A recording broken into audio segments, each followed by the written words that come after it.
Miss against Alabama. This is a pivotal early season game. He's got him wide open. Touchdown, Dick Sanders. There's the snap. Wallace into the end zone. Got him. Caught. Touchdown, Jalen Walker. Sims deep into the end zone. It is up for grabs. One foot down. Ole Miss will have the football. The students are pouring onto the field. Ole Miss has knocked off number 1 Alabama. A jam-packed Bryant-Denny Stadium. Well, the snap is high. Kelly grabs it, wants to throw, fires it up in the air. Treadwell can't get it. Deflection is caught, and down the sidelines is Ademojo. He's in there. Touchdown, Ole Miss. Coker rolls right, throws at the goal line. Ardarius Stewart breaks a tackle. He is in for the touchdown. Or 33 is going to throw over the middle, and it's going to be short and intercepted. And Ole Miss has won over Alabama to make it 2 years in a row.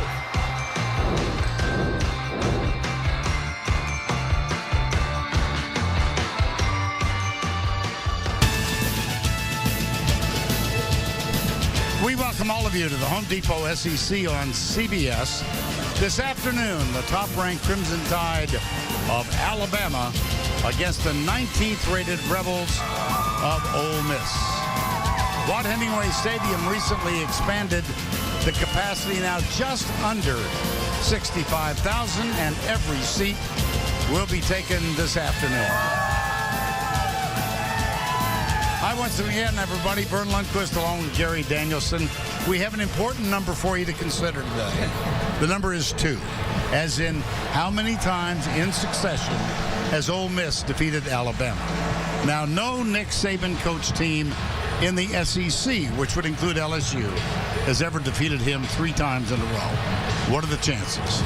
Well, you can't beat Alabama, Vern, unless you can believe that you can beat them. And Ole Miss believes they can beat them.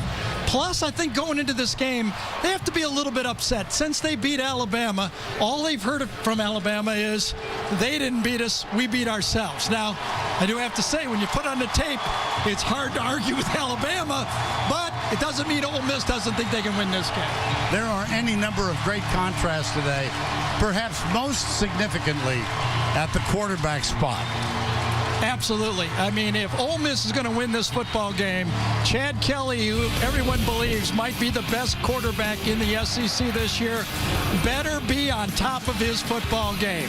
He's the guy that has to direct it, not only in the air, but on the ground. He has to be the one, because Ole Miss does not run the ball effectively. It's going to be through number 10. And Alabama, for Nick Saban, the first time he's ever started a true freshman quarterback. Alabama on the road, a big moment. Will Jalen Hurts be able to do it? We'll see in this big game, because he's got players around him he should depend on, and that means that Alabama defense. And they've got stars at every level. Jonathan Allen came back to Alabama for 1 more year. He could be in the NFL. Reuben Foster came back for 1 more year. He could be in the NFL. And their All-American safety, Eddie Jackson, also comes back for 1 more year. But you know what? Ole Miss might have the formula. The disruptive defensive line. These guys have to be the difference against maybe the weakest part of Alabama, their offensive line. They must win. Well, Hugh Freeze is the head coach at Ole Miss.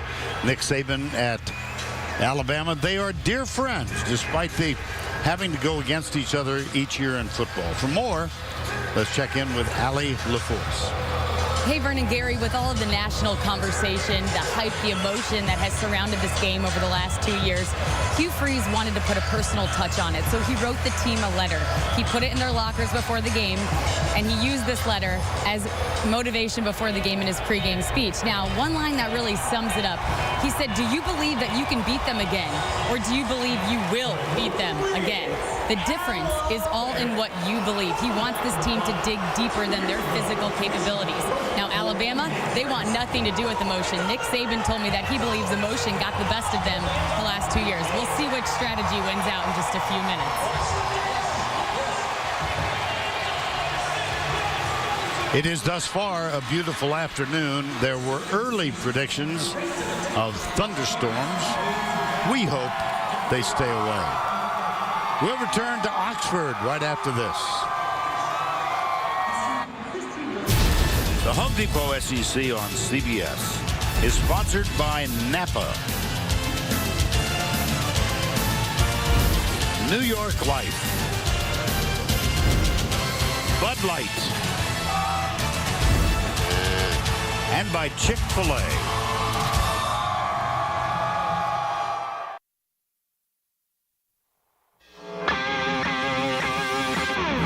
Now it's kicking in. Your adrenaline. No one's ever been where you're standing. Gosh almighty, who the hell are we? Tide is rolling in. Yeah. Your adrenaline. Kelly, quick pass, caught. Touchdown, Ole Miss. Touchdown, Alabama. Kickoff, and you better be ready to dance. Fakes no ticked off on the beach if you give it the chance. How about that? Living in your adrenaline. No one's ever been where you're standing. Takes it all the way. Touchdown. Fate has chosen time to dial it in. It's the Tide and the Rebels, the SEC on CBS. Your adrenaline. Garth Brooks, there is plenty of adrenaline in Vaught Hemingway Stadium. Ole Miss first on the field. And followed closely by the Crimson Tide of Alabama.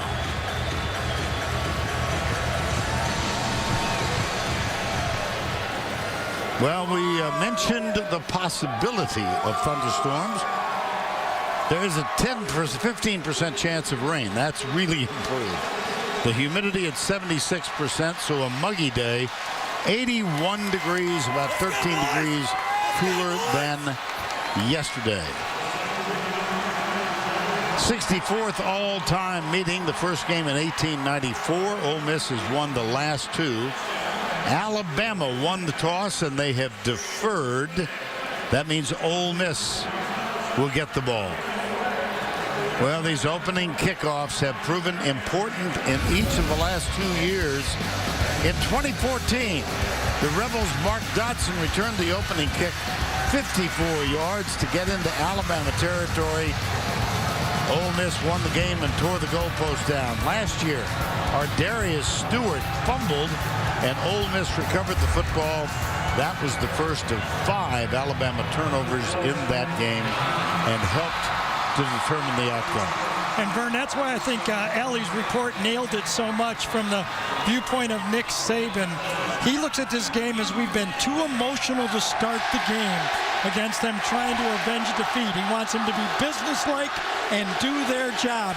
He knows he's got his best team, at least talent-wise, 1 through 85. Just relax and play. Ole Miss wants the emotion. They want the crowd and everybody on their side. Chad Kelly getting ready. Hugh Freeze has been ready for a week at least. Carlos Davis is the deep man. He will return the kickoff of Adam Griffin. Ball game underway. Bounces right through the hands of Carlos Davis. And that will go through the end zone. Touchback. So after that big buildup. Yeah, that was anticlimactic. Yeah, it really was. Let us tell you how significant this kickoff is going to be. Hey, it was a good idea. It just didn't work. That's all we can say. Chick-fil-A starting lineups. And here's Chad Kelly. Many think the best quarterback in the SEC. Do you agree? Yeah, well, yes, I do. He has the big arm, the yards to prove it, and the experience. What he has to do is avoid the mistakes. Looked great in the first half in the FSU game, and then not so good in the second. He spilled. Chad Kelly is. And let's introduce you to the starting Ole Miss offense, the remainder of it. Taylor, Patterson, Conyers, Sims, Rawlings, Judge, Evan Ingram should play a big part in this game if Ole Miss is to succeed. 2nd and 7. That's Evan Ingram right on cue. And that will be an Ole Miss first down. Defensively, and it's still a good one. It always seems to be, doesn't it? They just keep replacing NFL players with future NFL players. Tim Williams had a monster year as a junior, and he will get the start number 56. Akeem Judd gets the handoff. Run, pass, option play. Well, the last, teams that have beaten Alabama have hurt them. Remember all the way back to Nick Marshall in that 2013 game. And then last year, this was a big play in the second half that happened to it. Same play for a touchdown again. Play action here. Kelly deep right side, double coverage, and he overthrows Van Jefferson. And the RPO plays, just to finish off those two plays, because Ole Miss started with the same play and it was defended. You make it look like a run. The offensive line is blocking run play. That produced a touchdown. But look what happened on this play. The offensive lineman was actually down the field, was not called.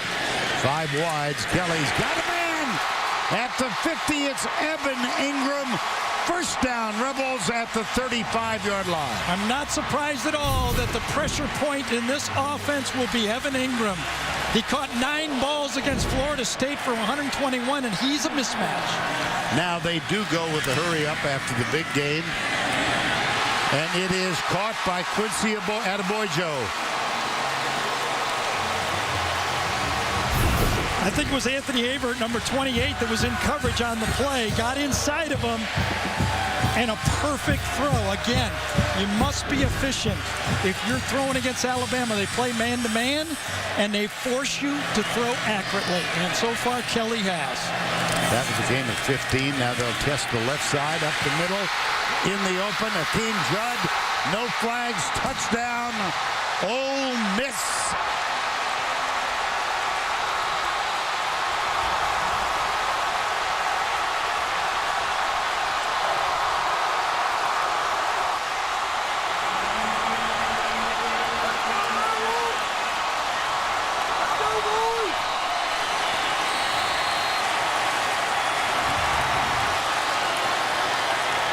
Gary Wunderlich for the extra point.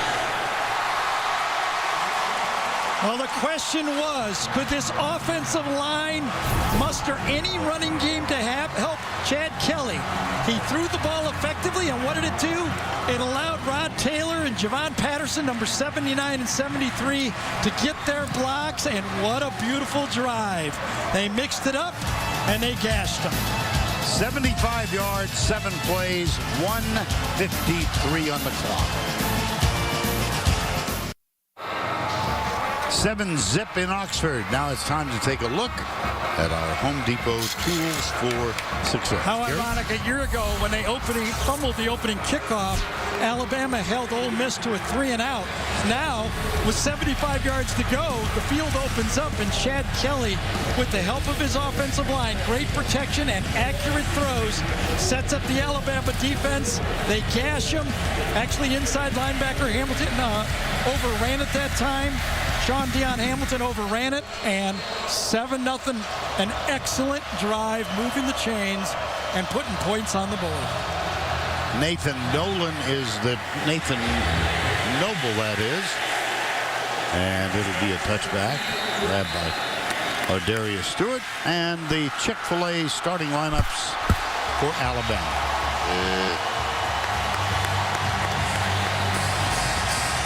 Second start of his career in that huddle somewhere is Jalen Hurts. True freshman, enrolled in Alabama in January, just in time for the preparation for the game against Clemson, and he played Deshaun Watson. He was one of 2. Did a pretty good job. Yes, he did. Well, he gave him a great look. Deshaun Watson had a pretty good game in there, but I think he earned the respect of the football team, and him coming in there and do that probably made it possible for him to win this job. Blake Barnett started the first game. Hurts started last week. Damian Harris is the running back. He gets it right up the middle. He'll be one of at least 3 we'll see today. Offensive line, they've got an All-American at left tackle, Cam Robertson. Pierce Baker has moved back to the left guard from the right guard, and that allows Alphonse Taylor to get back into the starting lineup. He had been injured. Hurts. Hale Hetkes, the tight end, number 84, defensively for the Rebels of Ole Miss. Haynes, Speaks, Jones, Youngblood, Tony Connor, quite a story. Missed 7 games last year, knee injury. He's probably only at 85%, but he is the starter. 3rd and 1. Whoa. That's close. Damian Harris. It is.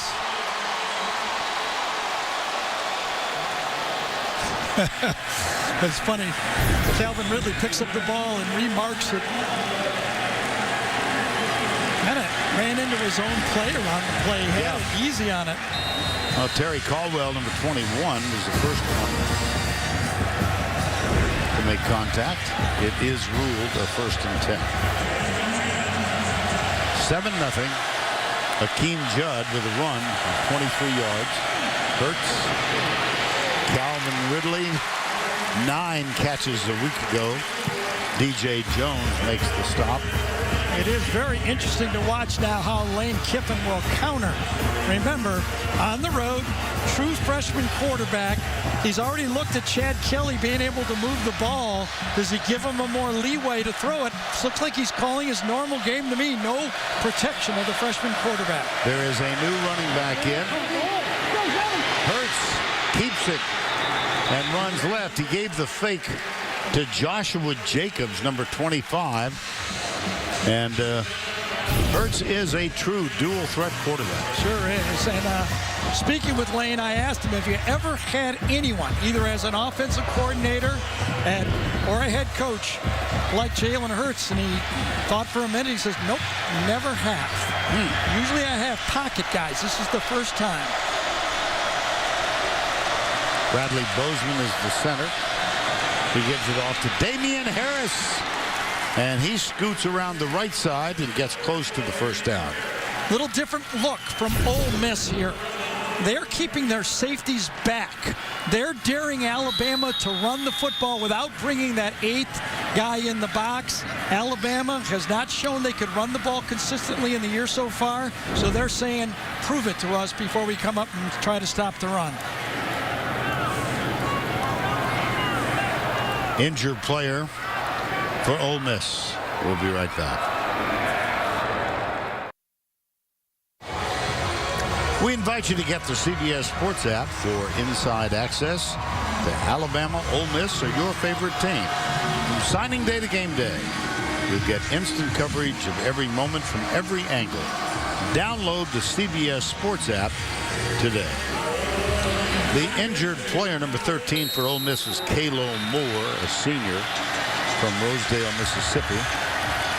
Hadn't quite earned a spot on the depth chart, so we had to hesitate to identify him correctly. 2nd down and 2. Ardarius Stewart starts in motion. He's got it, and he is brought down near the first down by Terry Caldwell, number 21. And Vern, when we were talking about Alabama, and this may be Nick's most talented team, the reason you can say that is 6 straight #1 recruiting classes, 6 in a row. 80% of their team is either a 5-star recruit or a 4-star recruit. Pretty good average. Yep. 3rd and 2. Harris, nice little bit of footwork at the line of scrimmage. And this, I think, is going to be enough to move the chain. But here's the thing. Talk to Hugh Freeze about that. He acknowledged they're deeper than we are. But then he says, but we only have to play against 11 of them on the field at the same time. If we can keep it, without getting a lot of more guys injured, I think our first 25, 30 guys are equal to them. And that's how they have to play the game, believing that way. 1st down 10, 2 wides to the right-hand side. Here's Hurts. He's out of Channelview, Houston, in the Houston area. Channelview, Texas. He considered Texas A&M. He was a part part of the Elite 11 quarterback camp, and announced while there that he had cast his lot for Tuscaloosa.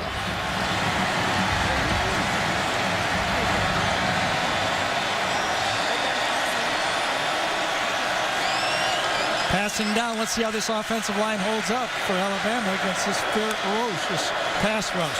Here they come. Out to the right side, it's our Darius Stewart. Interesting for this Alabama offense, Gary.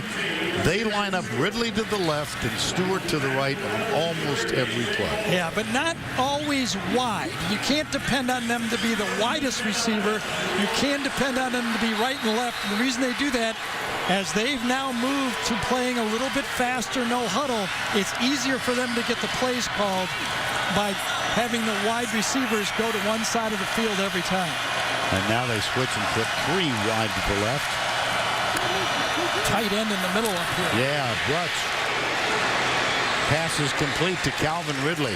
A good bit of pressure up the middle that time from DeMarcus Gates, number 3. Hey, the one thing Nick Saban, I believe, was looking for from his offense was drives. Give me some Alabama-looking drives. They've now got 11 plays. Exactly what I think he was looking for from his team. Running back Joshua Jacobs. 2 wide left, 2 wide right. Hurts pitches it out to Calvin Ridley. And a pretty good job defensively of closing on the play. Breland Speaks with a little pressure, number 9. You can see exactly what Lane is trying to set up in this football game as offensive coordinator against Ole Miss. He's going to throw the ball, but he's throwing it quick. He does not want to stress his offensive line early in this game. 3rd and 3. Roll out. Hurts. Chased. Caught. Very, very, very close. I think he got it. I think he also took a big hit on the play. I think he hurts. Yes. It was there. I just couldn't ignore it. I think the fullback was supposed to slide out in the flat on the play and got hit by the offensive line and never got out. That's why Hurts had to keep it. It is a 1st down 10 Alabama, so this lengthy clock-eating drive continues. Well, that looks like a little mix-up. Joshua Jacobs, number 25. Yeah, it was their counter play. They run it from the same side. As you mentioned, Joshua Jacobs out of Oklahoma, injured a week ago. They feel very strongly that he could be a real factor. Had trouble learning the offense, and now they believe that he's finally learned enough to carry the ball. Obviously, another talent for Alabama. And you see the Alabama red zone offense, the national average, at 65%. Cam Sims is lined up wide right, number 17. When are they going to find O.J. Howard? Not right here. It's Damian Harris, but it's a good point.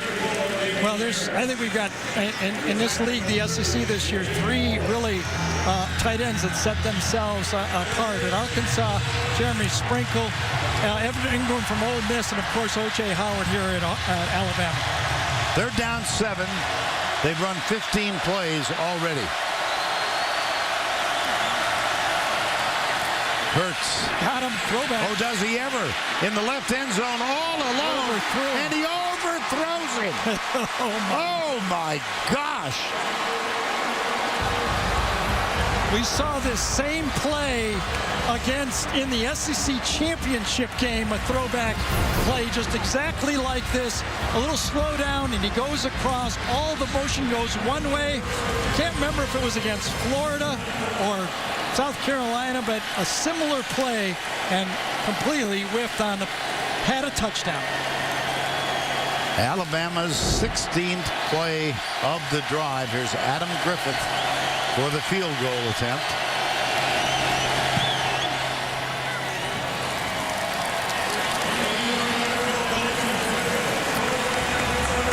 Jalen Hurts is going to have nightmares thinking about that play. It depends on the rest of the game, but if that's the difference, I can agree with you. Good point.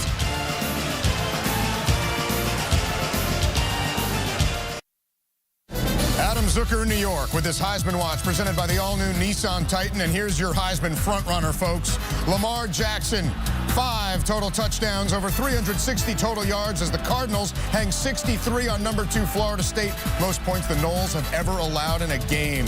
J.T. Barrett with a big one tonight at Oklahoma. And Christian McCaffrey, he had 461 all-purpose yards the last time Stanford faced USC as we go back to Oxford. There have been some shockers, Gary, early in the season, but that one today. Well, this weekend set up as you look at the rundown of touchdowns. You know, they're 1, 2, and 3 on the road. Alabama trailing 7-3 here, and of course Ohio State at Oklahoma later, and 63 points. This one is taken by Carlos Davis, and not very far. Well, we talk a lot, Gary, about up-tempo, fastball offense. Well, I think a lot of people mix it up. They go hurry up, no huddle, but there's different versions. A lot of people go no huddle, but I think what's really evolving now is people are going no huddle, sometimes hurry up. And that's where Ole Miss has kind of moved into. On their 7 plays, they ran 3 fastball plays where they went up and snapped it as fast as they could.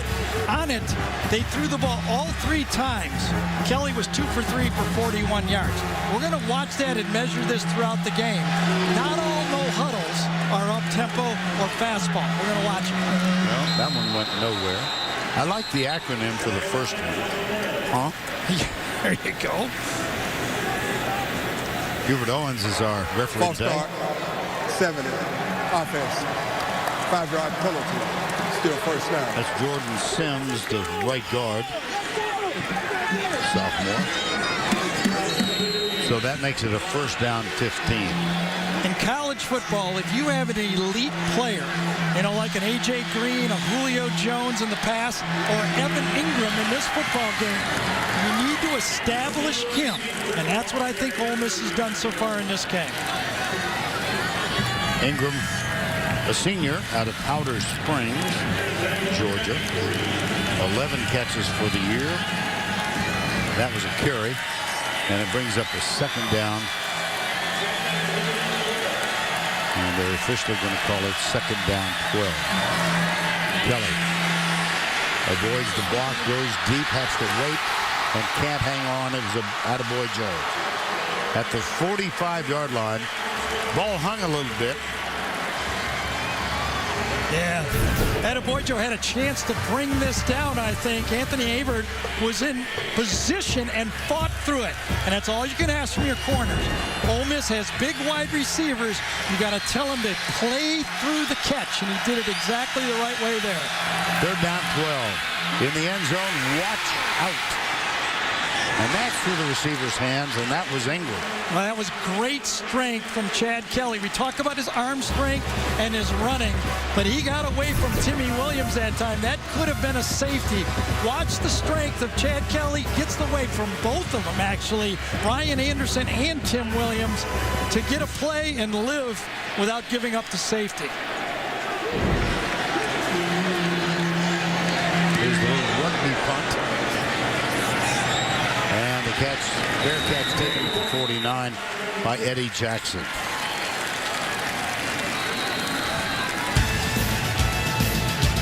(7-3). Ole Miss scored on its opening possession, a touchdown.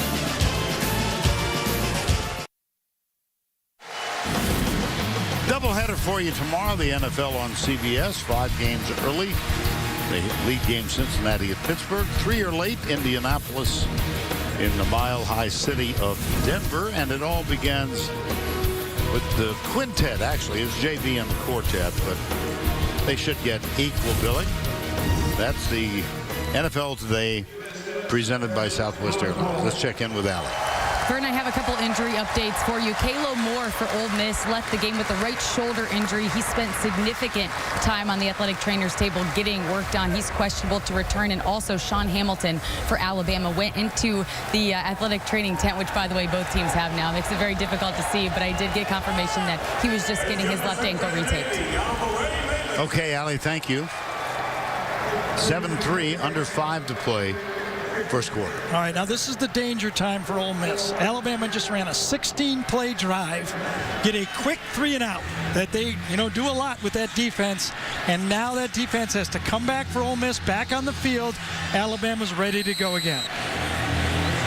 And they've got the ball just short of the midfield line. Crimson Tide have it. Bradley Bozeman is the center. He took the place of Ryan Kelly.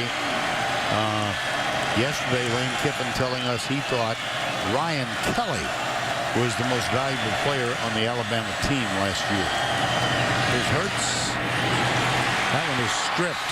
Intended for Gary Dieter, a transfer from Bowling Green. And Jalen Julius, number 7.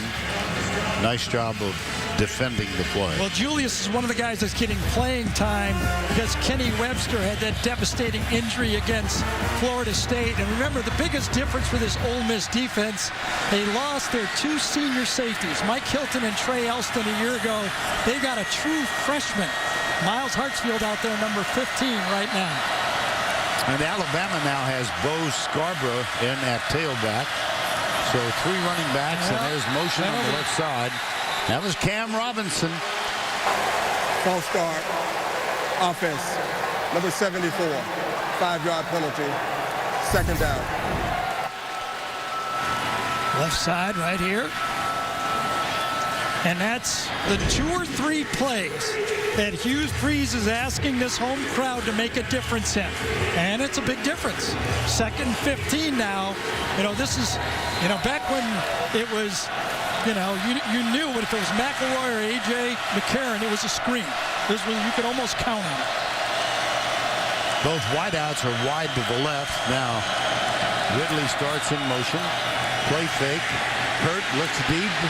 Goes short. It's caught.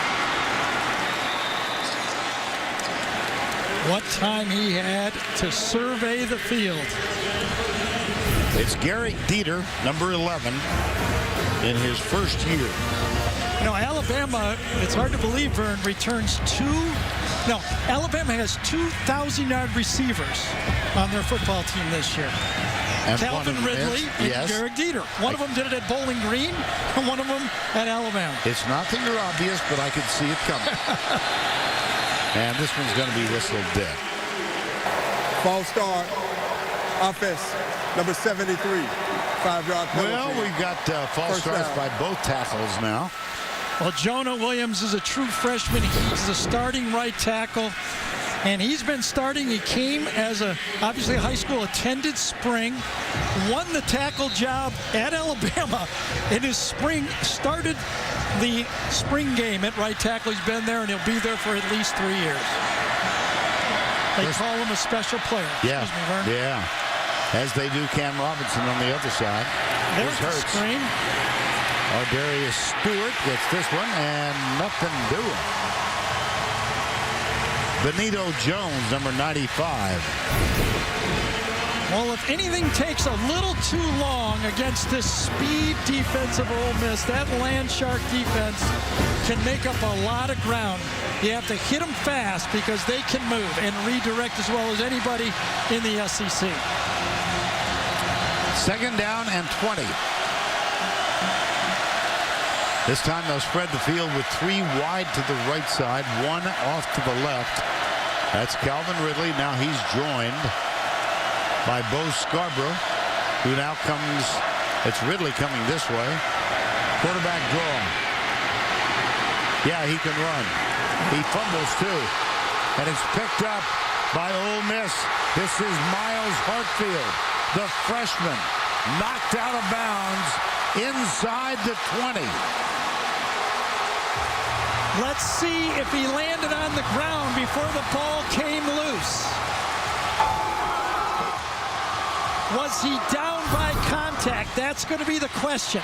I thought he got an arm on the leg right there. He's hit again, and then the ball pops loose. I think they're going to bring this one back. Rule on the field was a fumble recovered in advance by Ole Miss. The previous play is under further review. And the replay official is John Bible. Working in conjunction with Birmingham. But let's It's being called the way it's instructed to be called on the field by the officials. Heward Owens and his crew. They're supposed to err towards a fumble, and then they'll fix it. They don't want to call it down and not have the fumble. And I think it pops out when his elbow hits the ground. That's Marquise Haynes, number 10, the Ole Miss defensive end.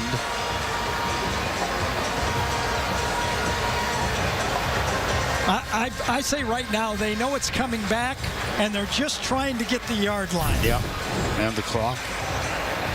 I think you're absolutely on it. Elbow down, ball comes out.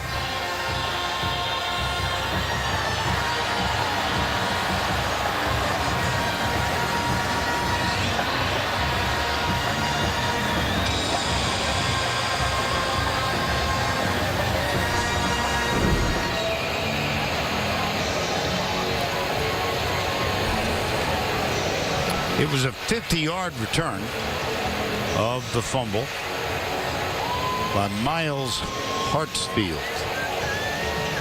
that true freshman about whom Gary was just talking.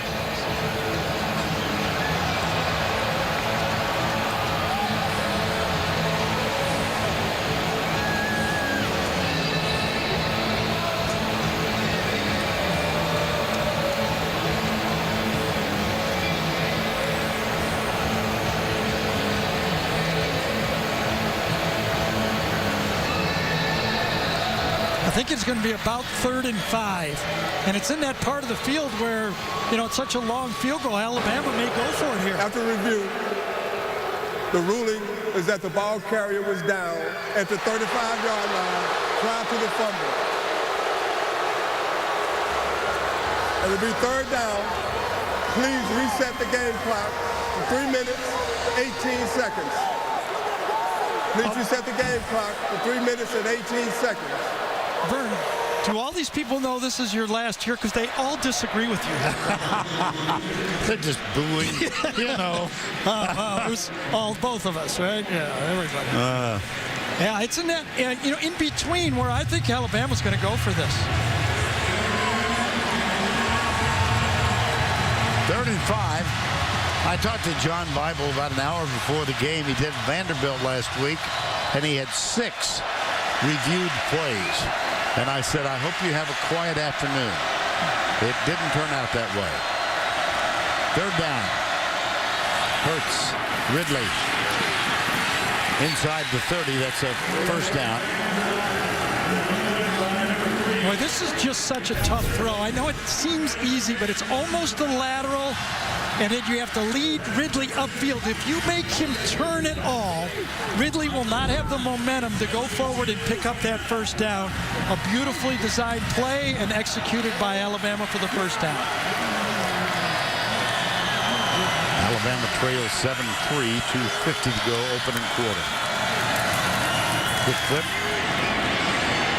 That's Ridley again. Good defensive job by Jalen Julius, number 7. He's a true freshman. Well, a redshirt freshman, beg your pardon. And Julius is going to read. This is another one of those RPOs. The quarterback has the option. If he thinks he's got a one-on-one to the outside, he can either hand it off for the run or throw it to the outside.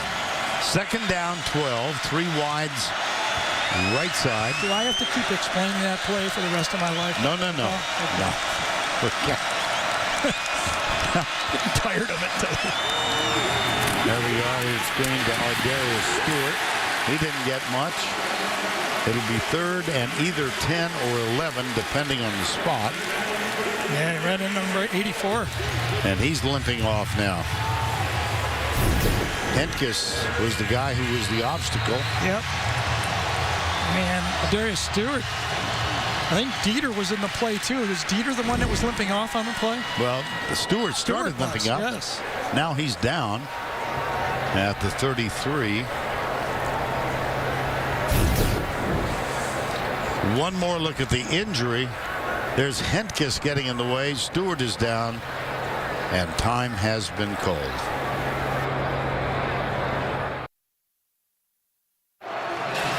Gary, another look at this injury. Yeah, I think the hit by Henkes was a blow to the head and then finished up on the back end with another blow to the head by A.J. Moore.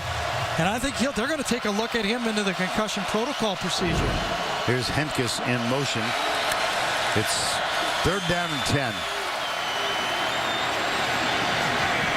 Double coverage. Pass is incomplete.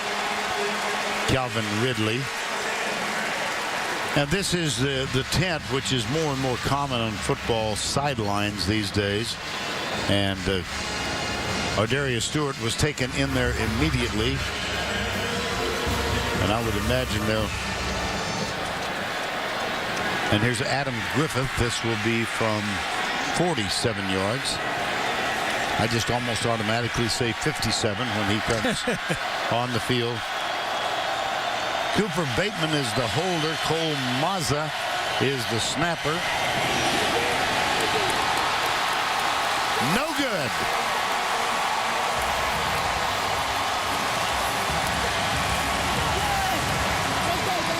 Well, you know, after the turnover and then the first down, the defense really rose up for Ole Miss there and got the stop. As we watch one more time on the kick, I don't think it got deflected on the play, but don't know for sure.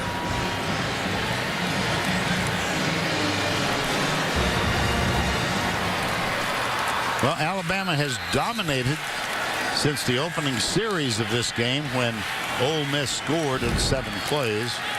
And yet, Ole Miss still leads 7-3. 1:26 to go, first quarter of play. 3rd game of the season for both.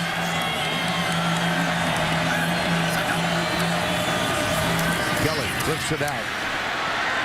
Evan Ingram knocked out of bounds at the Alabama bench.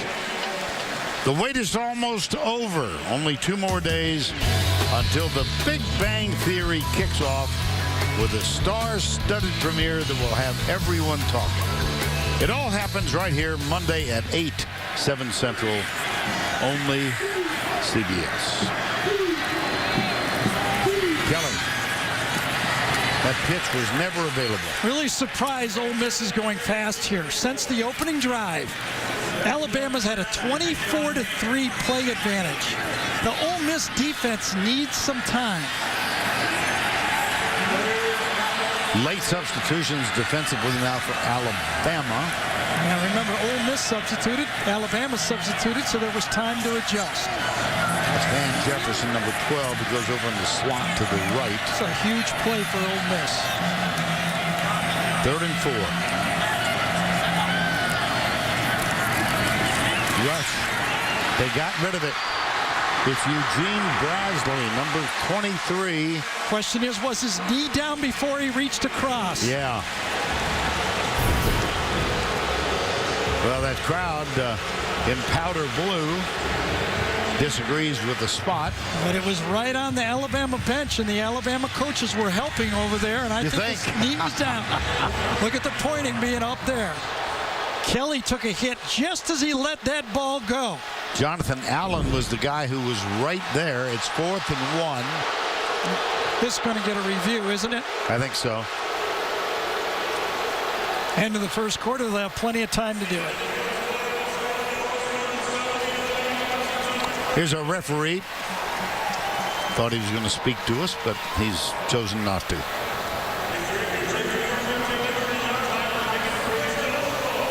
It's an axiom some follow on television. If you got nothing to say, lay out. Plus, it's a water break time, too. That is the end of the first with our score 7-3 Ole Miss. We will return to Oxford after this message and a word from your local station.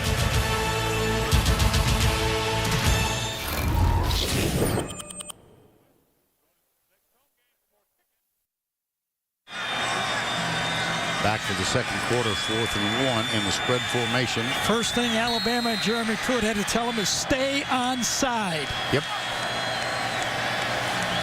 Although Kelly's backing up, he might push punt it himself.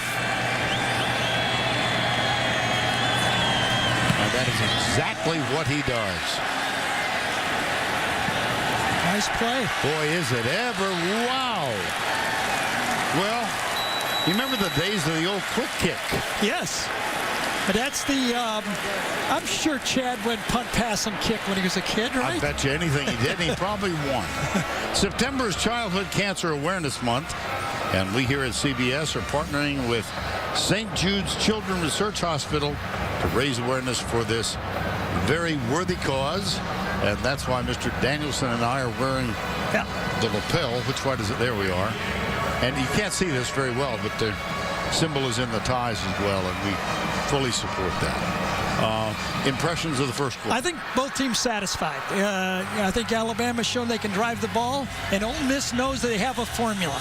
Establish the passing game with Ingram, and then they will be able to run the ball if they do that well. So I think both sides come off here saying, hey, our formula can work. By the way, good catch with Kelly's move. I never got to do that. I would have that was adept.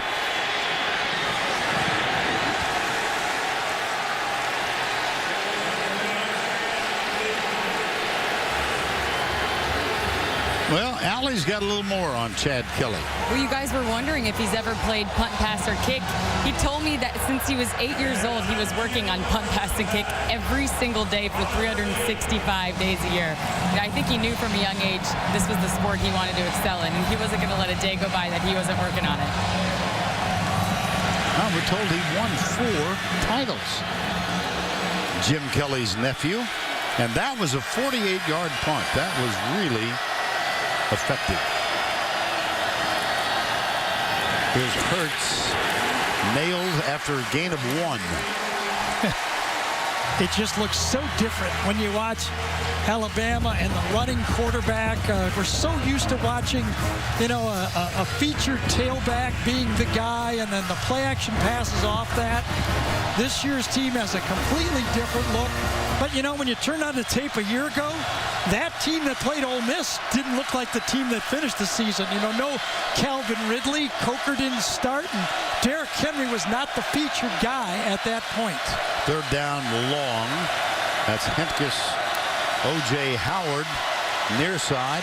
Hurts rolls to the right side. Oh, that was right between the numbers. And I tell you, last year, Ole Miss dropped 2 of them in interceptions. And this time, Montrell Curtis, number 25, had it right in the midst. Hard to believe that Jalen Hurts didn't see that. And now you wonder if, when you have 2 quarterbacks, it's like having 2 drivers in your back. When you hit one, you slice one out of bounds, and you start looking at the other driver. And you go, it's not me. It can't be me. So now you wonder if Lane says, he looks a little rattled. Would we go to another quarterback? J.K. Scott averaging just under 47 yards per punt. Carlos Davis picks this one up, but terrific special teams coverage by the Crimson Tide. And so he doesn't get much on the return. Minka Fitzpatrick does J.K. Scott out of Denver. That was a 63-yard punt. That might improve his average just a little bit, but a good job defensively by Ole Miss. Adam Zucker in New York with this Ford update. It's the Big Ten struggling today. Iowa lost to North Dakota State. Wisconsin had a squeak past Georgia State. And number 4 Michigan trailing Colorado 21-7. Sifo Loof out of Devin Ross twice in this game. Tom Brady is on hand, but ineligible as we go back to Oxford. Thank you, Adam. Break up the Buffaloes from Boulder. Goodness. How about this quarterback play so far? Yeah, I think there is a formula. When Alabama loses, it is not very often. It takes efficiency at the quarterback position. You don't have to be a superstar. It helps if you're Cam, I get it. But you have to be efficient and protect the football. Only one time, LSU in that 9-6 game, did a team that throw 2 interceptions win. Here's the cross to the right. Hakeem Judd, having him carry the ball. A reminder that they've had a lot of injuries on this Ole Miss team. Eric Swinney, running back, out for the year. So it's Judd and Eugene Brasley at the featured running back spot now. Incomplete. Boy. Second down hurry up is really tough in my mind. Why so? Well, because if you don't execute it properly, if you make a mistake, you're looking at third and long. I get it on first down. I kind of understand it on third down when you want to keep their subs out. But on second down, I like picking up half of it and knowing what I'm doing. They looked rushed that time, Ole Miss. Third down 9. Kelly gets hit from behind, but the pass is complete. Van Jefferson. Yeah, they're going to get holding on Timmy Williams, though. Is a good throw, but coming off the edge, Tim Williams to the top does a great job of getting around the corner here, and I think, he cuts inside and gets grabbed down. Good throw, but it's coming back. 10-yard penalty. We play third down. Yeah, you could see it went right inside Rod Taylor that time and got the hold. You know, DeMarcus Walker had 4 sacks for Florida State against Ole Miss, most of them in the second half. He was a mismatch. The problem is for Ole Miss offensive line, Alabama has 3 mismatches. Ryan Anderson, Tim Williams, and Jared Allen. And that's going to be really stressful. Jonathan Allen, excuse me. Very stressful on that offensive line in passing situations. Well, that negates a first down out near the 45, and it makes it third down and 19. Here's Kelly. Chased. Now he can run it as well. Bumps. Gets popped and bumped out of bounds at the 31 by Ronnie Harrison, number 15. Well, Chad Kelly is actually Ole Miss's leading returning rusher this year. Ran for 500 yards. In the second half of the season, a little bit more of called plays. That was not a called play, and got it about as far as he could to get it out of there. Well, they used 2 punters, and this will be the second. Gary Wunderlich, he punted 4 times this year, and that's Mississippi's 3rd consecutive 3 and out. Yeah, and then when you go fast, see, that's that double-edged sword. You like to go fast, but man, it doesn't work. It looks bad. Terrific punt. They let that one go and come out after the touchback. Wow, that's like 65, 66 yards, wasn't it? 68, as a matter of fact. There you go. As we say, that's a pretty good punt. Hugh Freeze, Nick Saban. They played golf together in the summer.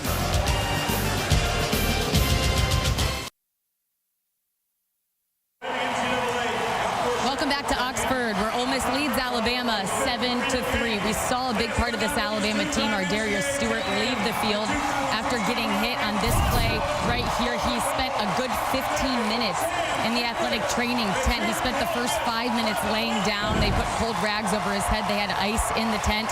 He spent the next 10, though, sitting up as the medical athletic training staff huddled up to make a decision on what should be done with Stewart. He just now came out of the tent and joined his team on the sideline. They're telling me there is potential that he will return.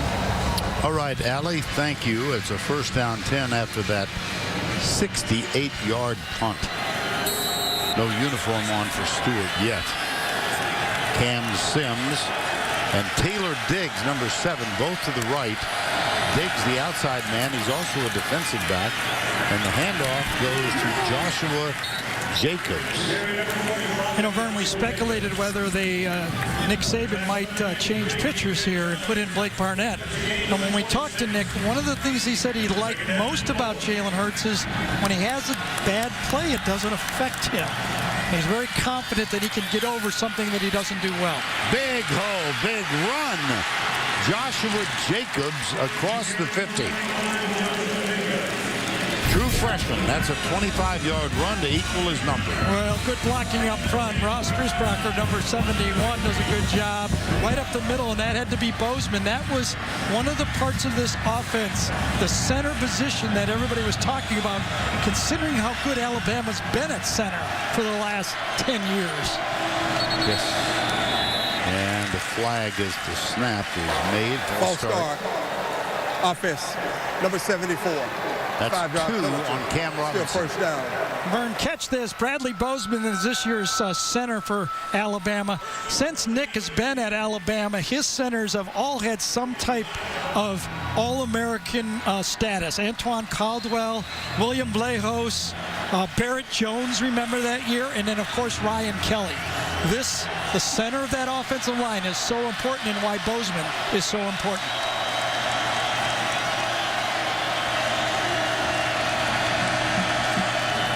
On third, Ridley tackled for a loss. Tony Connor had a chance to chat with Tony yesterday. We mentioned he's not at 85% after that knee injury from last year. Well, Tony Connor at one time an all-SEC corner until he had those 2 knee surgeries. And Vern, let me tell you this, I've been there. If a guy tells you he thinks he's 85, he's usually 65. Second down. 17 yards needed for the first. Alabama trailing 7-3. Reverse. Ridley has it. He can throw, but he has no opportunity. There's nobody open. And it will be third and long. Marquise Haynes, number 10. Well, it was a great job that time by the linebacker that stuffed his play, Terry Caldwell, number 21. This was going to go to the quarterback, and it was covered that time, nowhere to throw, and then the tackle is made. Heads-up play by Terry Caldwell, number 21, to cover Jalen Hurts on the play. Third down, 20.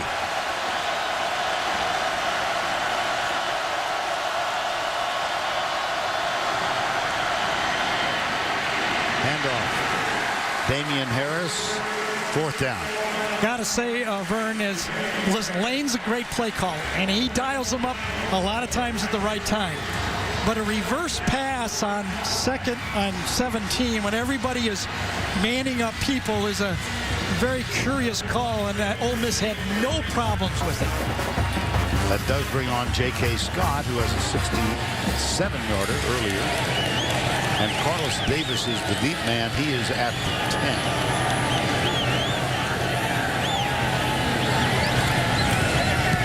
Oh, he shanked it. He sure did. It might not even be a first down. My gracious. It's not even enough for a first down had it been an offensive play. Right. Got about a 10 or 11 yards. That's it. That'll negate your average a little bit.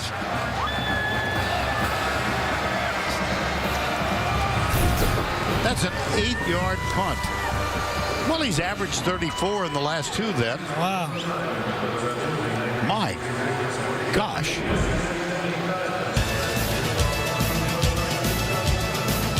J.K. Scott. What time's that flight to Denver?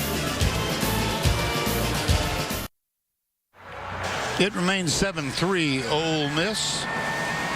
And it's time now to cue the duck. One of the highlights, there's Chad Kelly. And the Aflac trivia question for this week: which starting quarterbacks defeated a Nick Saban coach team in back-to-back seasons? It's a pretty good one. Pretty good. Chad Kelly led the team on an opening touchdown march. 7 plays. He was 3 for 3 then. Goes, man for man. Leaping try. Got it. DeMaurier Stringfellow.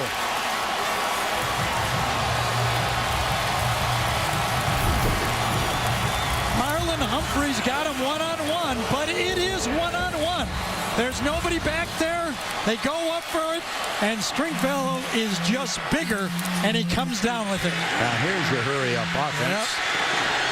And that's Van Jefferson. Take another look at the end of that catch, Gary. So this has been a story by Ole Miss, whether it's Laquan Treadwell last year or this. You put the ball up in the air, and you let your big receivers go one-on-one. Again, you don't have to play against all 85 guys when you throw it up one-on-one. Second down and 3, probes the middle. It's Akeem Judd. And the Verizon Red Zone offensive statistics. How about that? 10 for 10 Can't get much better, I guess, unless you go 11 for 11. 7-3. They're threatening. 3rd down and 3 right now. I can say this. They would trade a couple of those earlier ones for one right here. Kelly has a man in motion. Play action. He rolls out. This is not going to work out well. Evan Ingram was sent topsy-turvy by that double tackle. Again, one of those sneak plays on 3rd and a passing down. You're just not going to fool Alabama. Finessing them on a 3rd down passing play. They don't believe you can run the ball on them. They're playing pass. I think with Chad Kelly, you got to drop back and throw the ball. Trying to sneak a tight end on a play-action pass, that's tough. That brings on Gary Wunderlich for the field goal, which is up and good. So for the first time all year, they don't get a touchdown on 1st and goal. That's a 23-yard field goal. Terrific catch by Demarius Stringfellow. 10-3 Ole Miss. Adam Zucker in New York. Coming up on the Geico Halftime Report, Rick, BJ, and I will get you caught up on today's action, including this. Cam Peterson for North Dakota State gives the Bison the win as time expires at Iowa. As we go back to Oxford. 10-3, Ole Miss got the field goal. They took a lead on the opening series. And the big play, Justin. Yeah, Minka Fitzpatrick was getting an earful. Whoa, excuse me, one more time. He's right there. Let's circle him. I believe he was supposed to rotate in the middle of the field. Eddie Jackson comes up. Watch Minka just stand there. And when he comes off the field, Nick Saban is right in his ear saying, when you have a short set and the ball goes play action, you got to go back and play the safety position. It's a combo defense. There's a lot of learning, and I think that was half of the play right there. So 10-3 is now the score. Nathan Noble will kick off.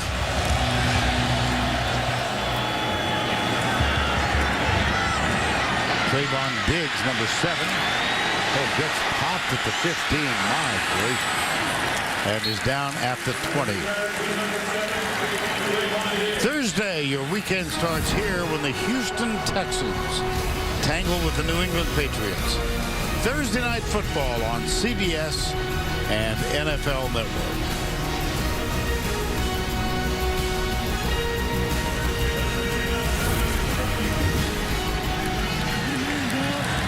.35, we're almost midway through the second quarter, that is. 1st down 10. I just question is what such a big weapon O.J. Howard is. Why can't Alabama figure out a way to get the ball to him? Remember in the national championship game. Yeah. Here's Hurts. And he overshoots Calvin Ridley. And the second with Alley on Alabama's offense. Hey, Vernon, Gary, Alabama's offense has been so calm throughout this first half until the last time they were just on the bench. They were starting to get antsy. Cam Sims saying, we have to get it going.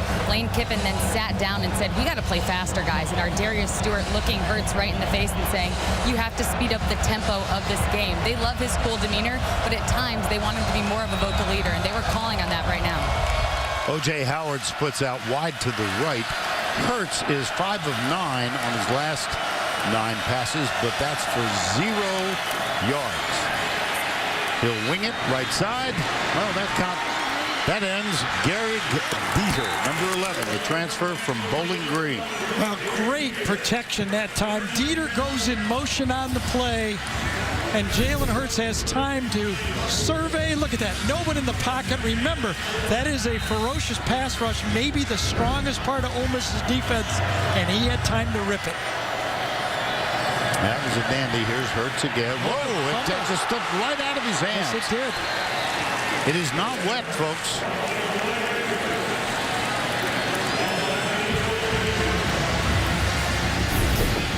You know, one of the things is, going faster on the road You make more mistakes. That's just all there is to it. I thought, oh, look at that. That torque. You see the torque in his arm. That's why he throws it so hard. That one just popped loose. That's a loss of 8. Second down, 18. Ridley near side.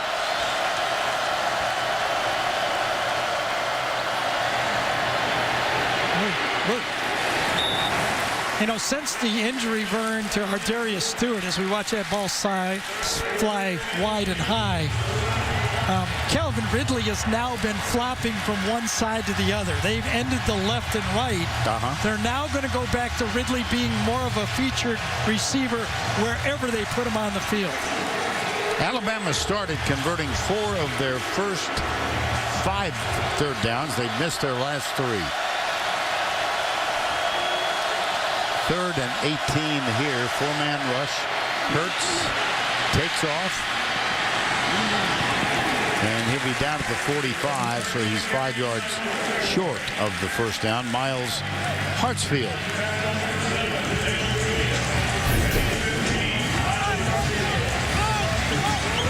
Hurts, I felt, just left the pocket a little too soon. Now remember, just a freshman quarterback. I mean, you're used to watching Jake Coker and A.J. McCarron and Blake Sims, who were all, you know, senior players, more confident to stand there. I thought Jalen left a little early that time.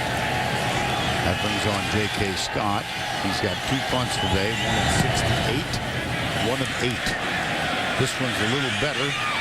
Terrific downfield coverage, and they cannot quite get there. Looked like Minka Fitzpatrick was the one who had an angle on it, so it will be a touchback. And we're going to quickly cue the duck. He's going to make a second appearance here in the second quarter. And the question for Aflac is, which starting quarterbacks defeated a Nick Saban coach team in back-to-back seasons? And it happened in the Big... Well, the first 3 were in the Big Ten. And the guy at the bottom was definitely in the SEC. Rex Grossman of Florida. He knocked off the LSU team in 2000 and 2001.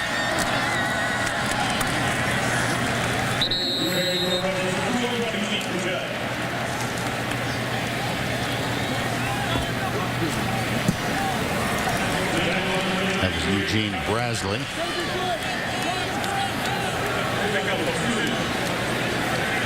Second down, 7.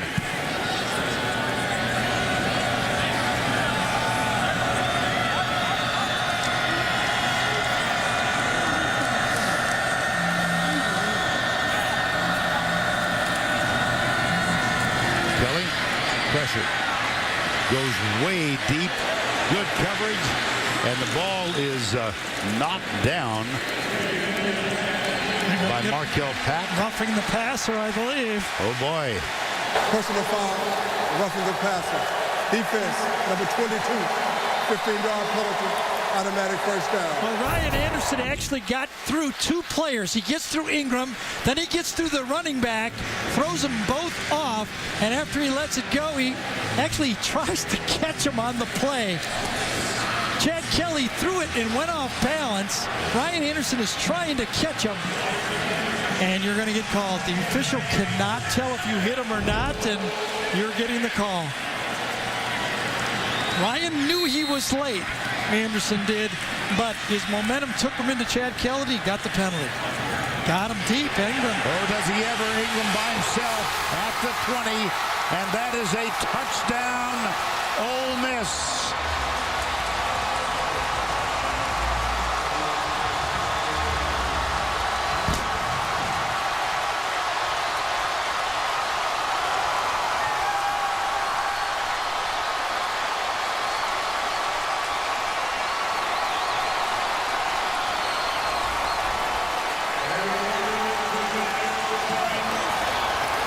You said earlier that Ingram was going to be a big part of this game. Absolutely.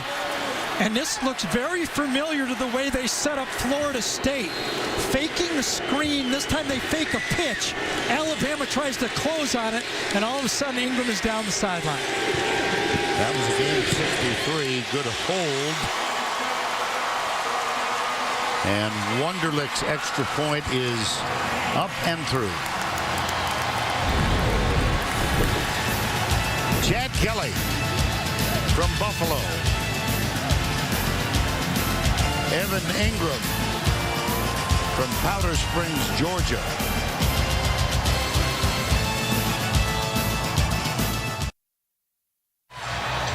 Chad Kelly now 9 of 13 for 167 yards. And look who he has tied with the most consecutive games with a passing touchdown. Eli Manning. Eli's mother and dad are here, Archie and Olivia. Peyton is not. He's on his way to China for a speaking appearance. Trayvon Diggs all the way out to the 43. Well, a great design play by Ole Miss offensive coordinator Dan Warner. Watch them, they'll fake the pitch. Ronnie Harrison, the safety, gets too eager. No need to be making a play in the backfield when you're the safety. Evan Ingram in the slot just runs right by both of them. Cannot get any more open. The #1 player on Ole Miss runs right past your last line of defense. And there is an injured player back at the 20-yard line. So while they tend to him, we will step aside.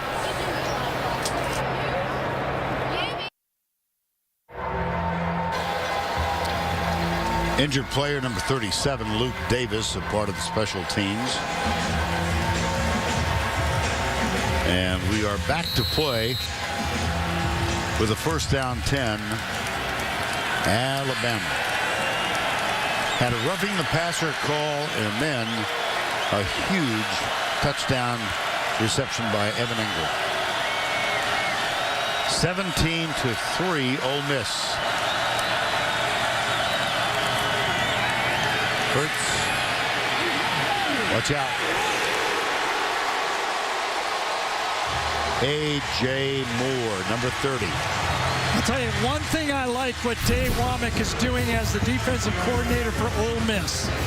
He's not really putting a lot of pressure on Jalen Hurts with the front four, but he's not panicking and bringing the blitz. I think he's way down here at the end. Dave Womack, longtime defensive coordinator. He's being patient with his coverage. He feels maybe the weaker part of his defense is his secondary, and he's playing coverage in the secondary. He's not blitzing, and he's been known to blitz a lot, and he's putting pressure on Hurts to read the coverages. Now they'll roll out to the left, being chased as Hurts bumped as he lets it go. There's contact, and there's a flag. Yes, indeed. Intended for Cam Sims, and there was a lot of contact. Pass interference. Defense. Number 30. 15-yard penalty. Automatic first down. Yeah, A.J. Moore lost the ball in the air. It was a good throw. You know, one of those ones that Ole Miss does to Alabama right at the end. Jalen Hurts is letting it go, gets shoved after he lets the ball go by Haynes, number 10, but just does a jump ball. He says, just throws it up there, and he says, Cam Sims, can you make a catch? He's 6'5", by the way. Yeah. O.J. Howard without a catch so far in the game. Had 5 in the first 2 games. He's over to the right. First down 10 after the penalty. And the ball at the 50-yard line. Jalen Hurts, little pass into the flat. Damian Harris slips the first tackle. Our aerial coverage today is provided by Goodyear. For 60 years, Goodyear has provided. They've also improved aerial coverage for college football's greatest traditions and biggest rivalries.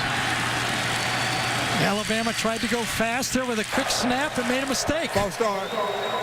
Offense. All 11 players not sent prior to the snap. 5-yard penalty. Second down. You have to be very careful when you try to go fastball offense. You make mistakes too. That's the point. You have to be good at it. They make some mistakes, but you do too. They had 2nd and 2, and now they're going to have 2nd and 7. Big part of this football game, down 17-3, 3 minutes to go. Remember, Alabama gets the ball to start the second half. Oh, boom. It's loose ball. Picked up. John Youngblood, number 38. A flag is thrown as Youngblood scores. Breland Speaks makes the bonehead play of all time here. Number 9, 30 yards behind the play, is going to bring this ball back. The flag is at the 24. It was hurled from the 35-yard line. I do not think he crossed the goal line, and Speaks way behind the play takes an unnecessary hit. After the play was over, personal foul, unnecessary roughness, number 9 on the defense. The touchdown is good. The penalty is being forced on the kickoff. Well, Breland Speaks is going to catch a big break. The question is, did it happen before he scored, and if it's reviewable? Okay, now, he obviously scores, but we have to put it in sync to when the penalty happened. There's the penalty. He did not score. And it was the 5-yard line when that hit took place, and that should come back. I don't know if this is reviewable or not, though. Marquise Haynes made the hit on Hurts. It was picked up by John Youngblood, wearing Chucky Mullins' old number, 38. I'm just assuming, Vern, it's not reviewable, but it was obvious that it happened before he crossed the touchdown. Okay, here's the hit right here. There it is. That's the call. And he's on the 10-yard line. What a whiff by the officials on the field.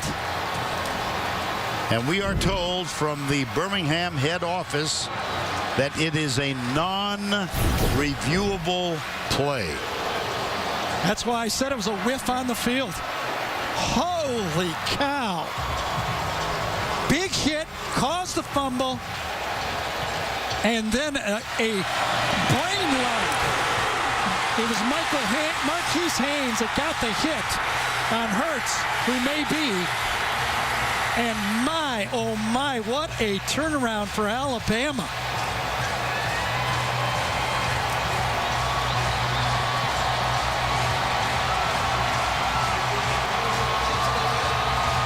The other part of this was Marquise Haynes, as they look at it again, was it a hit to the head on the quarterback? Remember, that is reviewable.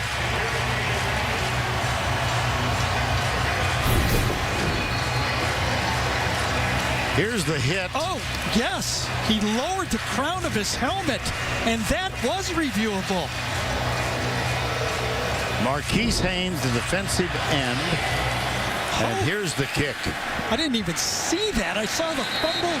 I saw the hit in the back by number 9, and then one more look. There could have been another one. And remember, that is an ejectable ejection from the game type hit. Watch him lower his head. Bang, right in the chin. Free kick out of bounds. Kicking team. Receiving team has chosen to take the football 30 yards from the spot of the kick. First down.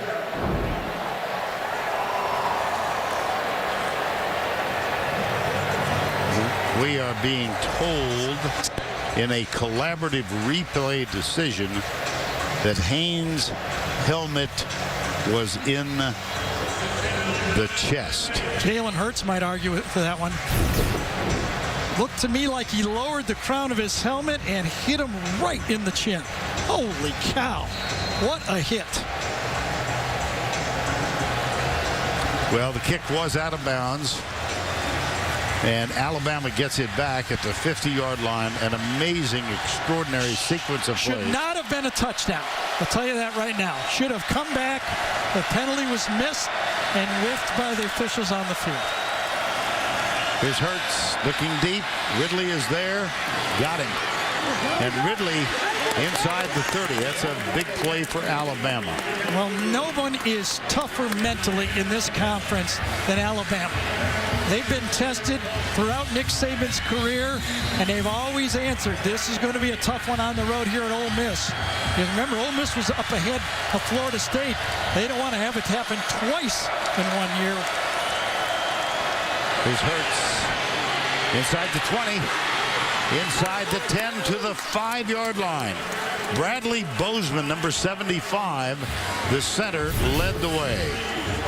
Well, Hurts, remember, just gave up the fumble stack, the vicious hit, survives it. He comes out and runs a quarterback draw. What a tough football player.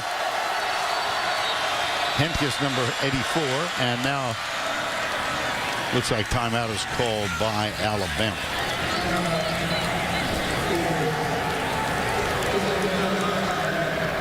Actually, it's Ole Miss. The Rebels call time.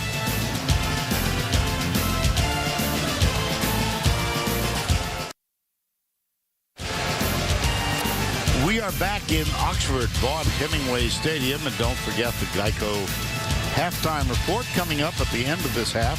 I'm just wondering if Rick Neuheisel and Brian Jones and Adam Zucker might have some thoughts on what we've just seen. Well, remember, the official word from Birmingham is that it was not indisputably the crown of the helmet to the head.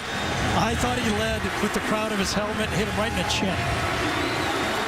This is the largest deficit faced by the Crimson Tide since the game against Utah.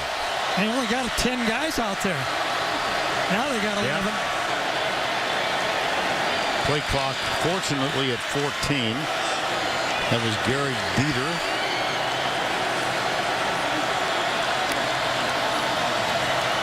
Direct snap to Ridley. Comes left. Dives in. Touchdown, Alabama. That's an answer, isn't it? I don't know if it was supposed to work that way. Really? I think it was supposed to go to the quarterback, and he was supposed to toss it up to Ridley. Watch Jalen Hurts. He doesn't know what to really do after he looks to the bench like, what happened there, to tell you the truth. But Ridley heads up, catches it, and scores.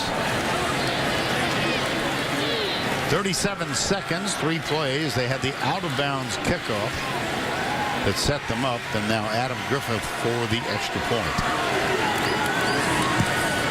Up and good. And this one becomes reminiscent for Ole Miss of when Florida State scored late in the first half, and then they could not stop them from there.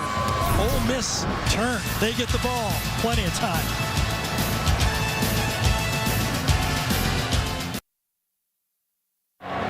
(24-10) with 2:10 to go, first half. The controversial plays began when it was 17-3. Just began then. A fumble return by John Youngblood, but a clear block in the back of a player back at the 40 or 35 as Youngblood was at the 11-yard. Well, it was so unnecessary. Breland Speaks is 25 yards behind the play and then hits a guy in the back. And then the officials on the field got mixed up, thought he was crossing the end zone, and it cost him. Well, in this game last year in Tuscaloosa, the second consecutive win. This is the opening kickoff. Ardarius Stewart fumbled that. One of the season-high 5 turnovers in the game. And it led to a 43-37 Ole Miss victory. They had won here prior to that in 14.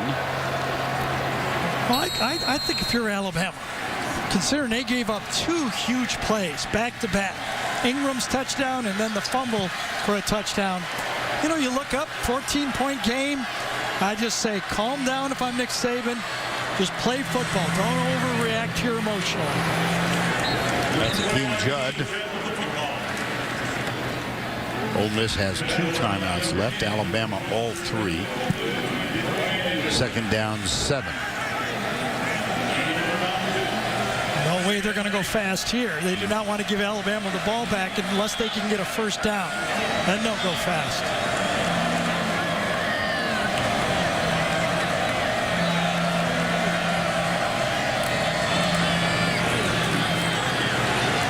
Team Judd. Let's see. How about the big plays so far today? Yeah, we're talking about the back-to-back plays. They fake a pitch out to the running back. Free safety bites, and Evan Ingram, their biggest weapon, is left wide open. And then Marquise Haynes has the sack, the fumble, and a walk into the end zone. Back-to-back plays. Alabama answers. And now on 3rd and about 6, they take a timeout, an aggressive call by Nick Saban, daring Ole Miss to try to make a first down.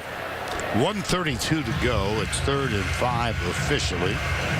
And both Alabama and Ole Miss, 2 timeouts remaining.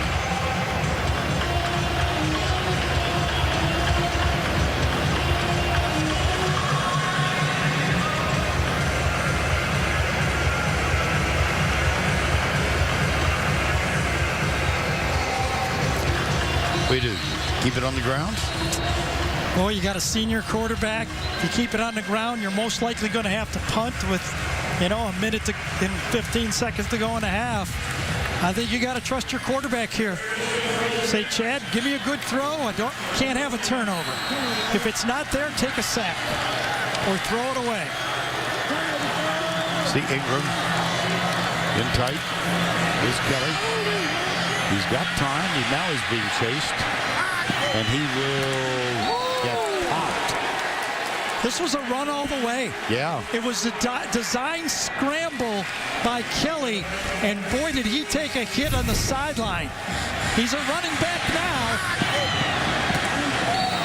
and he takes a running back pop that time. I think it was Deion Hamilton, wasn't it, or was it Reuben Foster? It was Reuben Foster. Woo! Don't want to get hit by Reuben Foster. 4th down 3.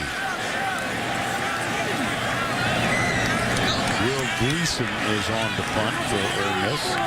They use 2 punters. This is the rugby-style punt. Eddie Jackson.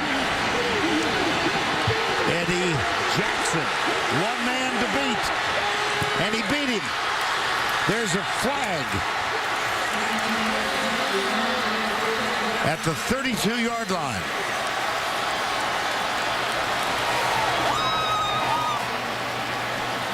And there's also one back at the 35.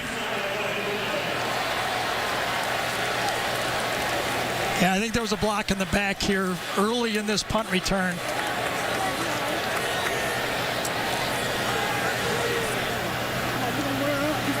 So when it was 17-3, I said, this is a big drive for Alabama. We've had 3 drives since then. I know.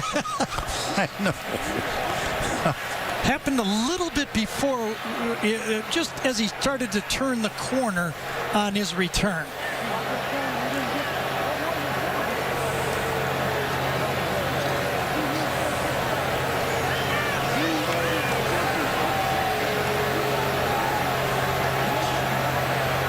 Now they're trying to sort out these 2 different flags. Illegal formation on the kicking team. That penalty is refused. During the return, personal foul, illegal hands to the face, number 30 on the kicking team. Wow, touchdown. That penalty is administered on the kickoff. They're going to call this a touchdown. Both penalties on Ole Miss. I thought there was a block in the back. They did not call it.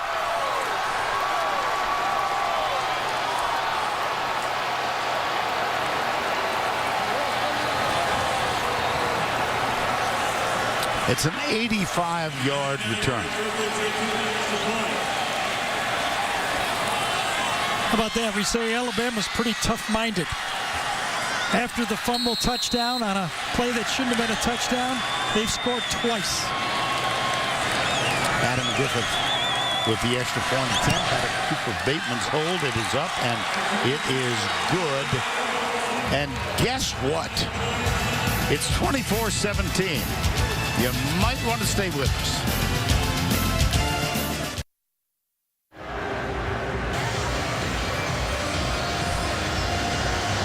Well, all right, we're back. It's right in this area right here. Let's see if we can see anything, a hand to the face.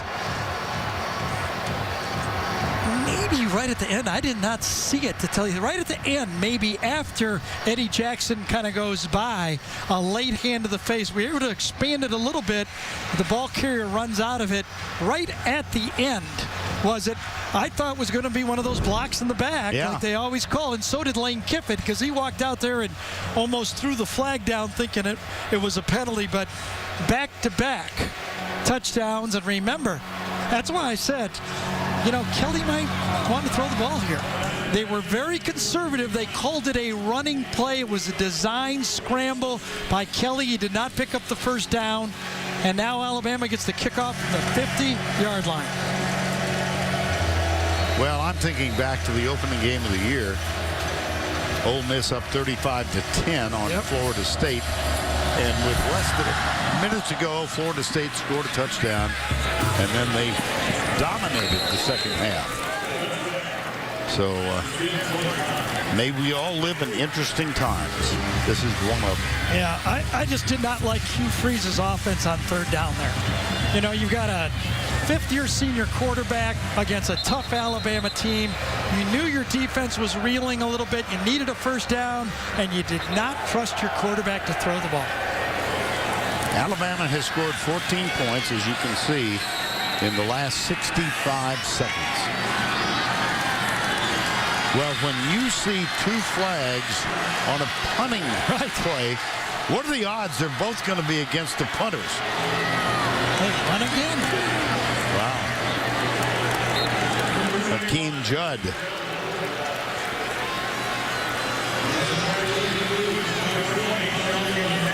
$50 seconds to go. Second down and 6. They do have 2 timeouts left. I give Chad Kelly a lot of credit. There'd be a lot of quarterbacks that would be looking cross-eyed over to the bench, including a couple Mannings, one of them that played here. And two of them that played here. Yeah, 2 of them. One of them's watching on television, and one of them, and Cooper Manning is also here, the older brother of the 3. Kelly will run. Out of bounds with the first down at the 41-yard line. 17 seconds to go. Well, now with Kelly's arm, he should have a chance, and the timeouts left, to put him into field goal range or one of those positions where he can throw it deep enough with the big receivers to get a Hail Mary throw. That was a gain of 13. Chad Kelly, well documented. He's from Buffalo, enrolled in Clemson, got kicked out of the off the Clemson football team. Went to East Mississippi Community College. Got a chance to bring it all back. That one is knocked down. And really has grown up in his years here in Oxford. As a matter of fact, the last 2 years, Chad has led a mission to Haiti to help with the Haitian Relief Fund. 24-17.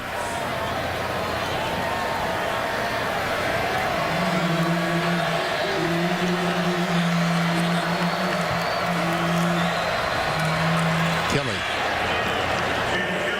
It'll be third down with 5 seconds to go, and that's going to do it. Not going to make a throw to the end zone? Nope. Holy cow. Yeah. Let's pull in our wings.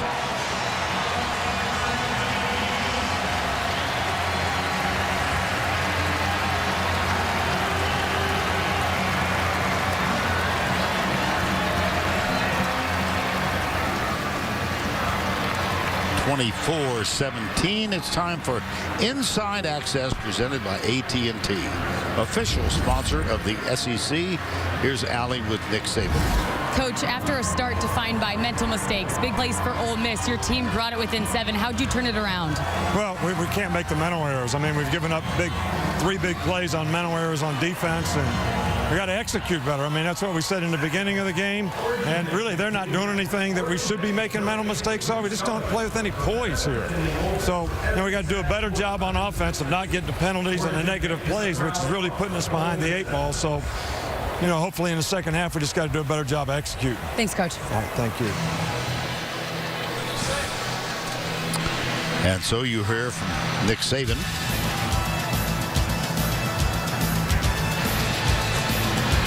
That's the end of the first half. with our score 24-17. Interesting here in Oxford. I'll bet it's the same way back in New York. Let's go to Adam Zucker in our New York studio.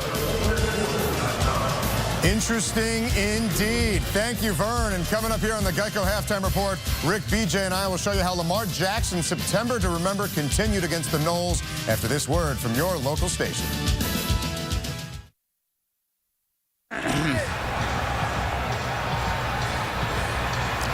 We are back, ready for the third quarter of play. I don't know that we can top all the things that happened in quarter number 2.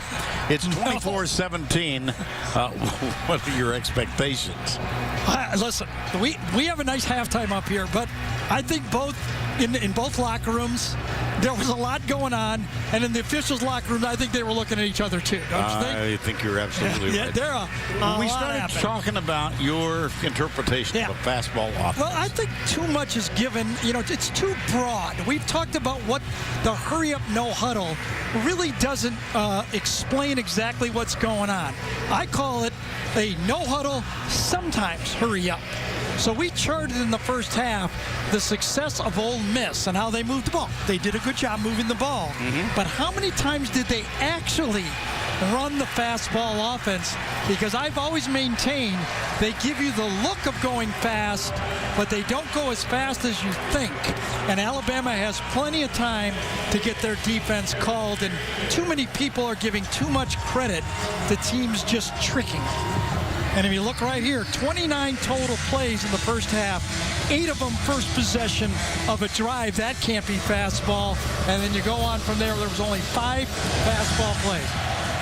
Alabama gets the ball as we start the second half. And Nathan Noble plants that one 9.5 yards back. And a reminder that Ardarius Stewart, the outstanding wide receiver, was injured in the first half, and he is not in full uniform. Gave him a concussion protocol. Yep. By his own guy. How about that, too? But he's carrying the axe. Yeah, you saw it right there as we ran through it. Ole Miss only went fastball 5 times in the first half. And as we get there, we'll show you what those 5 plays actually produced. First down and 10 at the 25. Jalen Hurts has gone the distance, the true freshman quarterback from Channelview, Texas. Dad is a football coach. Play fake, looks deep, fires deep, has a man. It's Calvin Ridley, and he has to turn to his left. Yeah, Jalen Hurts was way late throwing this ball. Calvin Ridley just outran his arm. This is not a big surprise. The biggest difference for throwing as a quarterback from high school to this level, the guys you're throwing to now outrun you. You wait a little too long, you don't have enough arm to get him the ball. Ridley just outran Jalen Hurts on that play. Second down, 10. 24-17. Inside, incomplete. It was behind Calvin Ridley.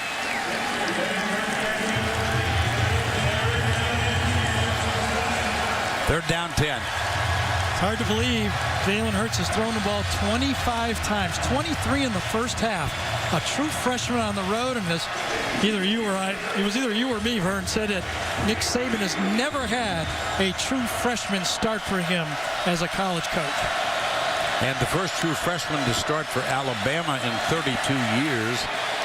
The last was in 1984. Hurts will run, directs a blocker. Calvin Ridley helped him out. And as he scooted for the first down, it was Ridley who held his block on the perimeter.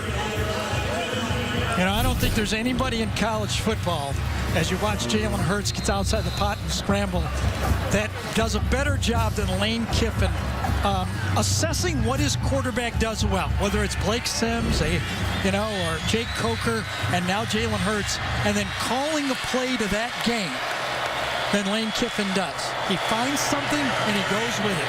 Nice tackle on Bo Scarborough that results in a gain of nothing. It was Tony Connor again, number 12, listed as a nickelback. By the way, Alabama now in the game 5 of 10 on third down conversions.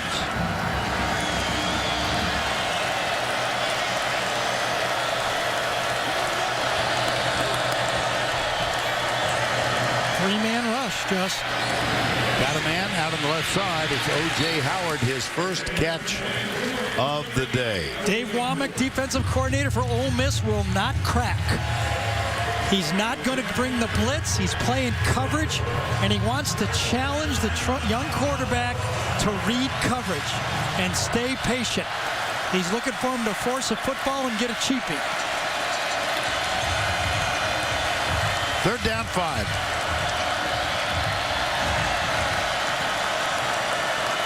Officially. Looks more like 4. Hurts takes off, gets a good block in the corner, but he does not get the first down.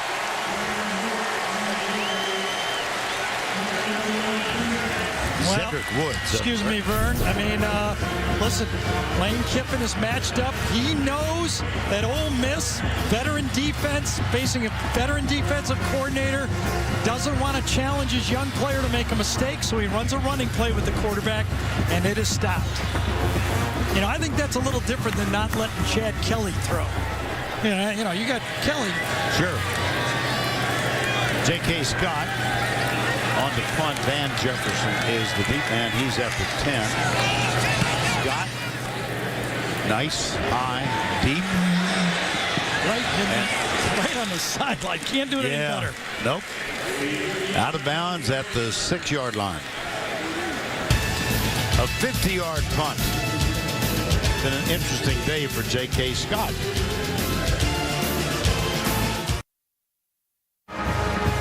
Ole Miss has the ball and a lead 24-17. Gary, let's finish off the fastball offense. Yeah, let's look at it. 29 total plays. 8 of them were the first possession of a series, so they can't go fast. They're remaining 21.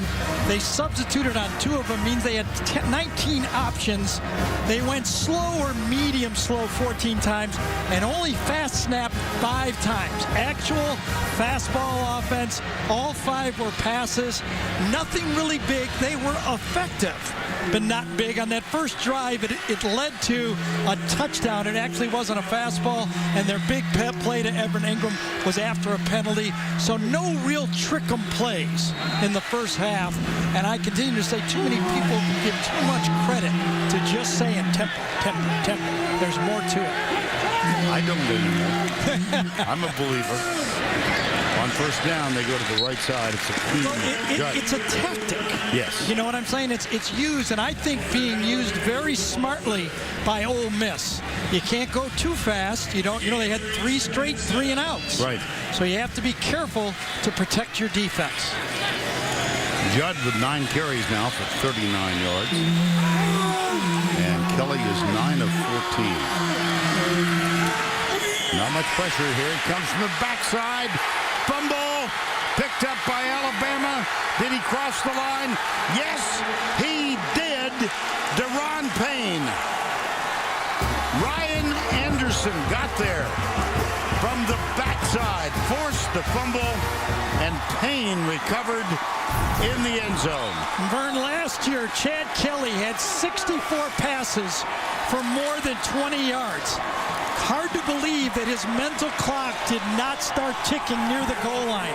He hung onto the ball way too long, allowed Ryan Anderson to get a cheap sack and a touchdown. That's one of those where you would expect that your quarterback would just get rid of the ball, live to fight another day. He just was going too much for the big play. And they're going to review to see whether Payne... An advance for a touchdown by Alabama. The previous play is under further review. He does not feel Ryan Anderson and then ends up fumbling the ball. That's well, did his knee come down? It was close, but I think it was out before his knee came down. That's the first thing they will look at. Right. And then they will see if the knee came down before the ball crossed the plane. First was Kelly's knee down before the ball popped out. He can feel Anderson, but he thinks he can get away from him. Well, can't see on that one whether his knee was down or the ball was loose on that one. No clear look. Let's look at that. The ball was stumbling out. So the ball is going to be fumbled. Now, was the ball out? Boy, it's hard to change that one. I don't think they will. No, hard to change that one. He's stretching the ball out from that look. Yep. You can't tell if the ball didn't break the plane. Ball's reached out. I do not see how they can overturn either one of these calls. That'll count as a touchdown. One more look. One more look. Knee knocked down, ball over the plane. Yep. That's got to stand. How about this? We've seen 2 sack touchdowns in this football game.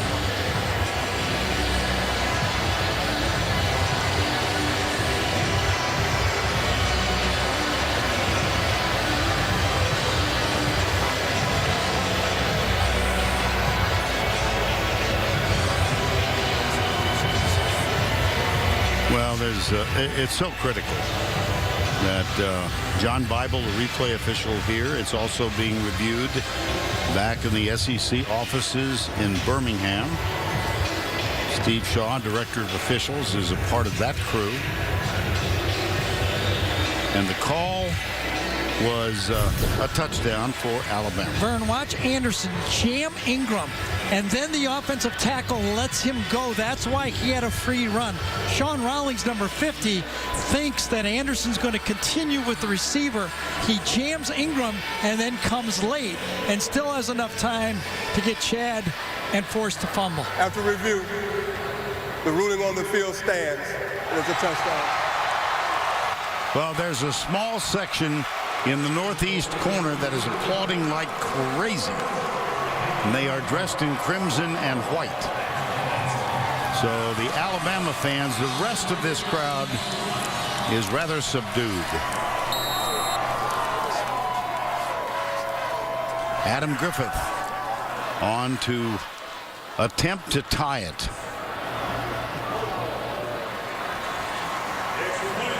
Done. Well, we saw Alabama's mental toughness. Now Hugh Freeze has to look at his team.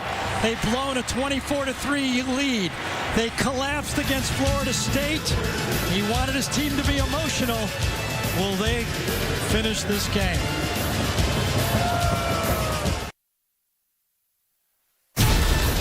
The Home Depot SEC on CBS is sponsored by the Home Depot.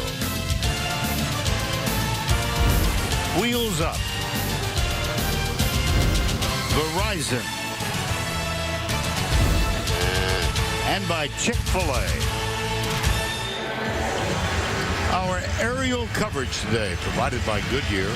For 60 years, Goodyear has provided aerial coverage of college football's greatest traditions and biggest rivalries. Well, it was 24-3, Ole Miss. Beautiful shot of the Grove there, huh, Vern? Yes. Yes. That's one of the, they look a little grumpy. 21 points in the last 5-23. You know, we come here, we get so busy that neither one of us has spent much time in the Grove. Well, I was over as a guest on the SEC Nation show this morning in the middle of the Grove, and I thought, let's do the game from here. Stick around for a while. Here's the kickoff.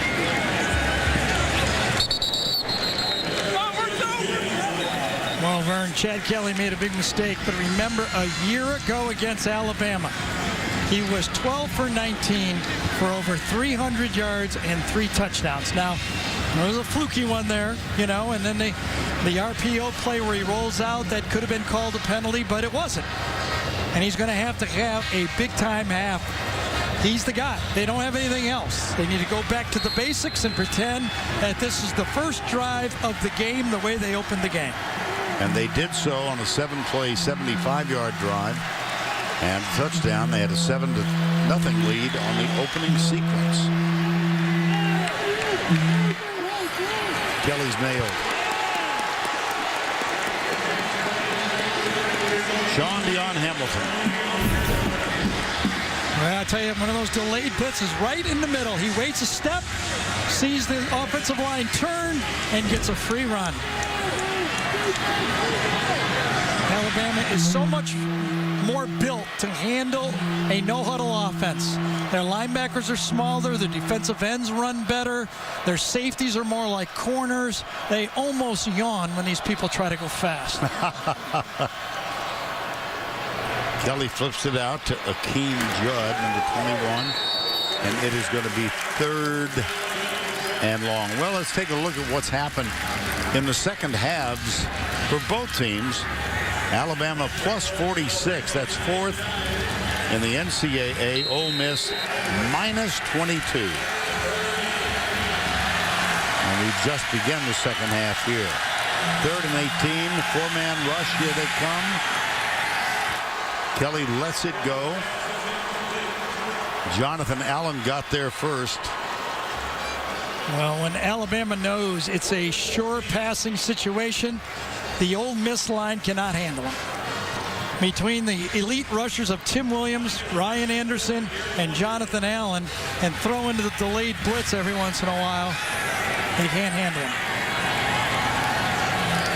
Eddie Jackson is back. He already has an 88-yard punt return for a touchdown in this game. Gary Wunderlich will punt, and it's more of a line drive, and on one hop, here comes Jackson. He waved his hands, and once you wave your hands, the ball is dead right where you catch it. And now we've got a little verbal exchange.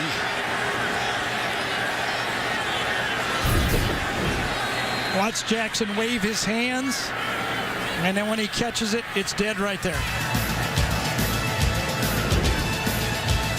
Tie game at 24.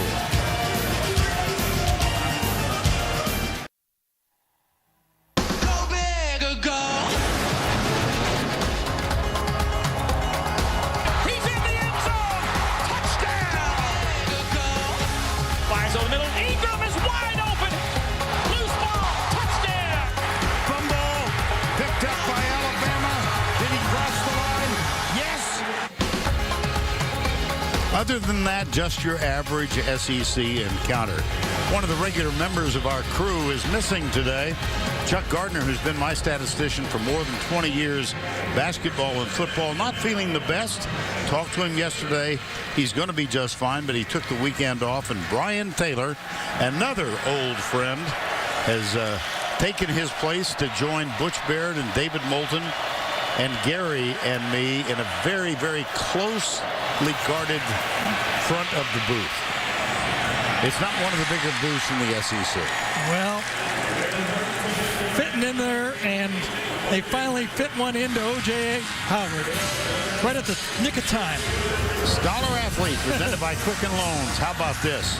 O.J. Howard has graduated. John Youngblood for Ole Miss as well.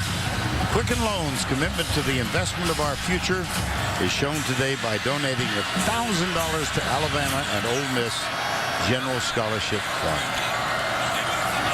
First down 10, 45, tie game. Damian Harris, number 34. It almost looks like a mistake now for the Alabama offense to run with the quarterback under center and just power football right between the guards and the tackles. And that time, great block by Alphonse Taylor. Back in the football game after being out for the past couple games. He's back at his right guard spot and moves Ross Perbaker back over to the left guard spot. Center is Bradley Bozeman. There's Cam Simpson. And here comes Damian Harris again, running until the whistle blows, and it finally does.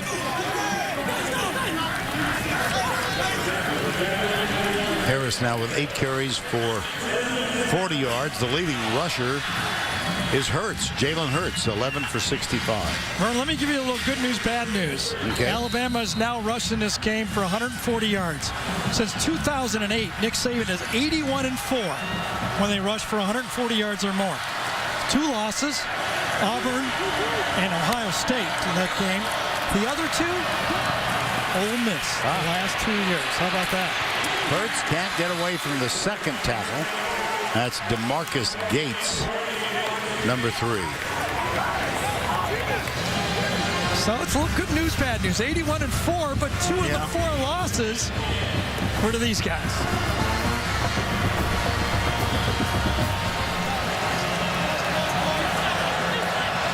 Second down 10, 24 all. If you're a late bloomer getting to the game after you went shopping, it was 24-3. Ole Miss at 1 point. Hurts from the corner, watch out. He had to hurry to let it go because DeMarcus Gates was coming at him. Yes, remember the delayed blitz that Alabama runs. Ole Miss does the same thing to the outside, and Hurts could feel the blitz coming. He stood as long as he could and let it go. Not a bad release. Good bravery by the quarterback. He knew he had to pick a spot. He wasn't quite ready to throw it. Third down 10 in a tie game in the third quarter. Okay, Marquise Haynes, number 10. He's going up against a freshman. Right there. That's their elite pass rusher to the bottom of the screen. Hurts chased. He'll tuck it. He'll run it. He gets a downfield block from Bo Scarborough. And that was enough to give him room to scoot out of bounds and get the first down. Well, this is how Jalen got the job. First he was Deshaun Watson on the scout team, and then throughout the fall and spring practice, he continued to make plays like that. Up the middle, Bo Scarborough.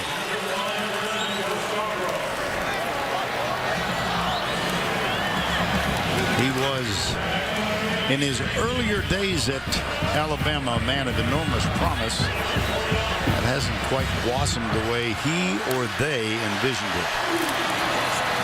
Right side. It's Scarborough again. Flags back at the 10 and 15-yard line. Yeah, I think O.J. Howard's going to get called for one of the flags. They might both be on him. I think he kind of manhandled the end of the line of scrimmage. Offense. Number 88, 10-yard foul for the previous spot. Repeat second down. Yeah, that was a big mistake right there. They had a good running play. No need to continue to hold. And O.J. got, he's right here at the end of the line of scrimmage, and watch him just grab some jersey. And when the spin happens, just too easy to call that. Had Marquise Haynes, number 10, and Kiffin goes, no. We finally had a running play. Coach finally wasn't going to yell at me when I get a running play going, and look what happens. Now, they had a well-publicized confrontation on the sideline last week. Hurts hurdles down inside the 15. Well, last week, late in the win over Western Kentucky, things didn't go well toward the end of the game. Whoops. And it went even worse when the touchdown was scored, which led to this. The always calm Nick Saban against the usually demonstrative Lane Kiffin. Give Lane a lot of credit. Yeah, you bet. You have to stand there, and he's the head coach, and you work for him, and you got to take it sometimes. Third down, tie game. Hurts. Well, that's going to be very close at the 11-yard line. Yes.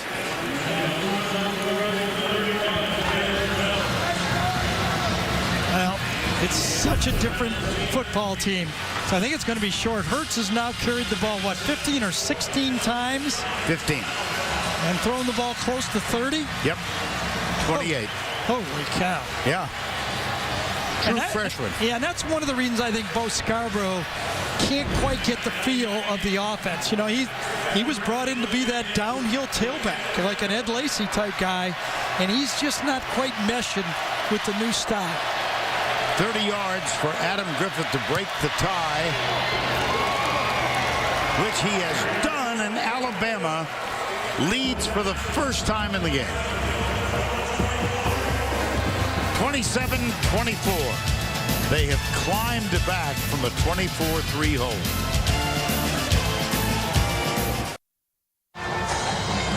Welcome Welcome back to Alabama Ole Miss, where Alabama has taken the lead 27-24. Throughout the year, the league, the fans, the whole SEC community is paying tribute to our very own Vern Lundquist, and we get to enjoy some of it from down here on the field. Earlier today, this is the way they honored Vern. Check it out.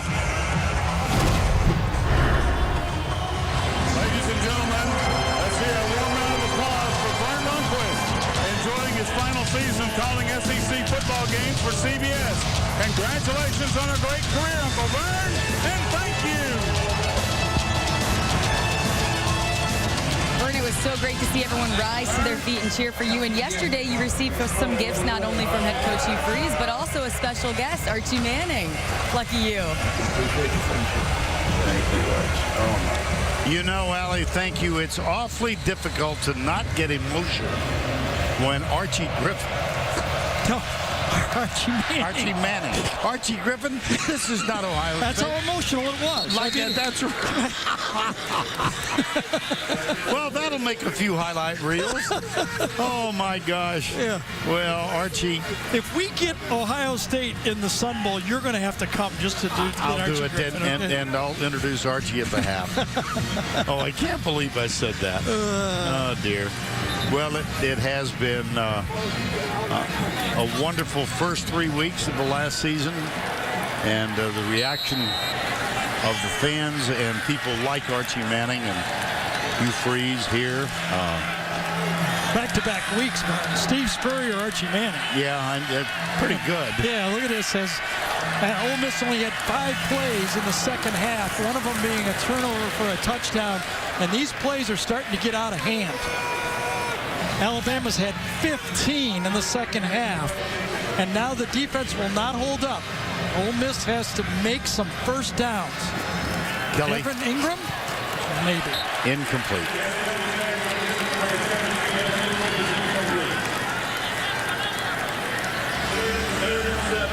Kelly is 9 of 16.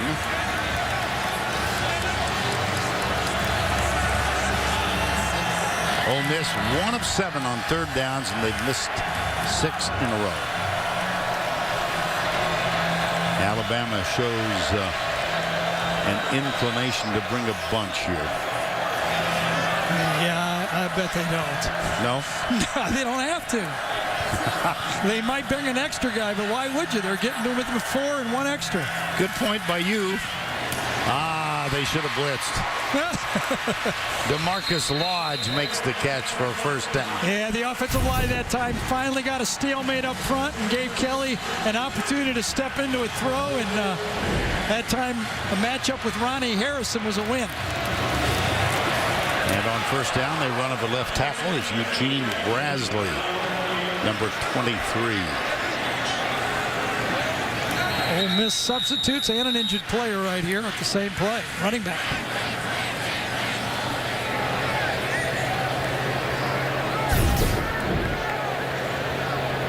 Brasley, number 23, runs into Deron Payne, about 350 pounds. And so Brasley is still down at the 48-yard line. They've already had 2 running backs, one suspended for the year, Jordan Wilkins, and of course they've lost Eric Sweeney. This is really their only running back backup on the team unless they go to a true freshman.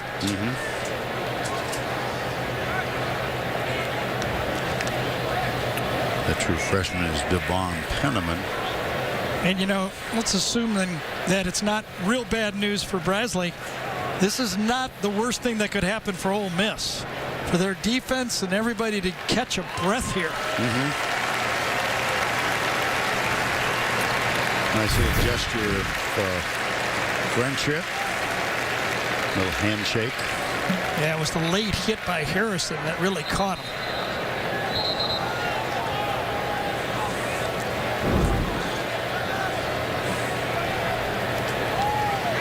Well, some of those gone. Ken Webster injured in the very first game. Eric Sweeney was as well. DK Metcalf, they were counting on him. Broken foot last week. Remember Metcalf and then Jordan Wilkins, he was the other running back. He was the guy that tipped the ball over the Florida State defender and caught it for the touchdown. That's Metcalf. Second down. Hakeem Judd, the running back. Here's Kelly. Drills it inside, and that's going to be another chain mover. Van Jefferson makes the tackle. And that's what I think this Ole Miss team has to do. Peck away with the passing game. Put a little couple draws in there, maybe a screen, and then go deep on it. They need to get the ball in and out of Kelly's hands quickly. That one didn't do much. It was Judd. And the tackle made at the 44-yard line. That is Minka Fitzpatrick, number 29.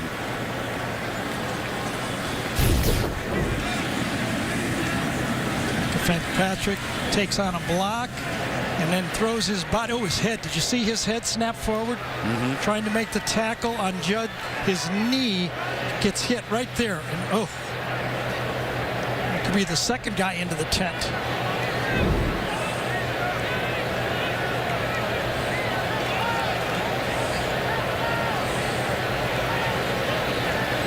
The doctor's out with Minka Fitzpatrick at the 46-yard line.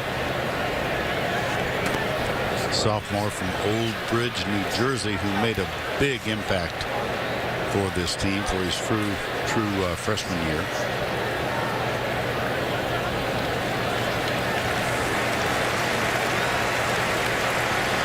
Yeah, he got hit in the back of the head. Nick's pointing to the back of the head. And I'm telling you right now, Nick, if you go to practice, Nick Saban actually still runs the cornerback drills. He's out there throwing the ball, putting it through the drills. That's his love, teaching the bump and run coverage for his corners. By the way, they're home next week against Kent State. Nick's alma mater. He played defensive back there for Don James, and he and Gary Pinkel, very successful coach at Missouri for so many years, were GAs on that team. On second down, Kelly. Complete. That's Evan Ingram again. And now here comes Ole Miss. Let's see if they do run the hurry up after the 11-yard gain for the first down. I'll tell you what, I just believe that Chad Kelly, just give him time to look at the defense. Let him get the ball out of his hand fast instead of snapping the ball fast. He's a pretty darn good thrower. Into the corner. Did he catch it? Yes, he did. DeMaurier Stringfellow.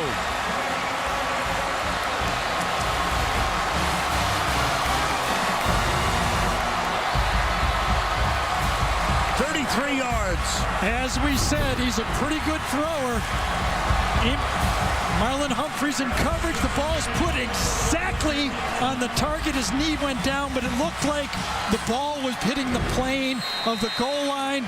And as we've talked over and over again about Alabama's defense of style, if you throw a perfect pass, you've got a chance to complete it. They're playing man all the time. And that was a perfect throw. Stringfellow, a junior. And they are reviewing, Gary, to see if that, I think, if that knee came down before the ball crossed the plane. Yeah, but again, you know, this looks, if you're remembering how like a Trevor Knight had the success he did for Oklahoma, knee down, ball short, looks like, doesn't it? Yep. I'll tell you, I don't know if his knee, it's like inches if the knee is just dragging down. Yeah, I think it's, boy, I'll tell you. After review, the ruling is that the ball carrier was down short of the goal line. The ball is placed at the half-yard line, first and goal. Perfect throw, decent coverage. You force a perfect throw, and Chad Kelly makes a perfect throw.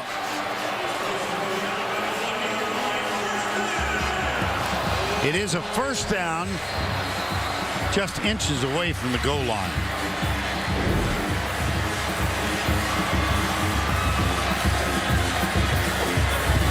Let's call it 2 feet.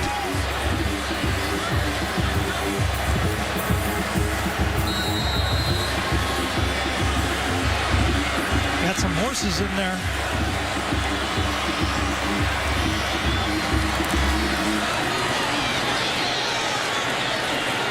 No signal yet. That was Akeem Judd. He's listed at 5'11", 228.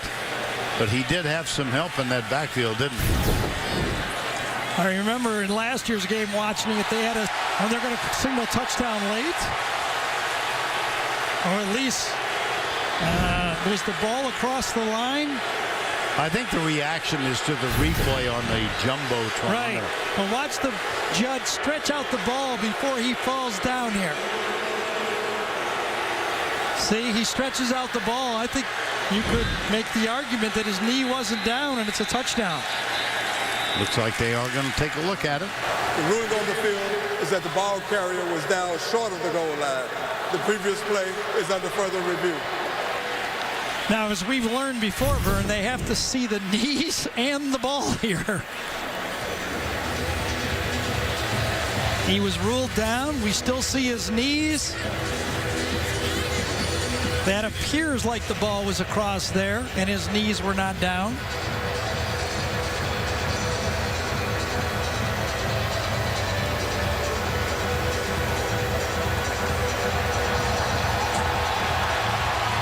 See, now here's the thing again. Can they determine if his knee was down? Because we already saw that a week ago, right? Yeah. Yeah. They have to clearly see his knee was not down. Watch the knees.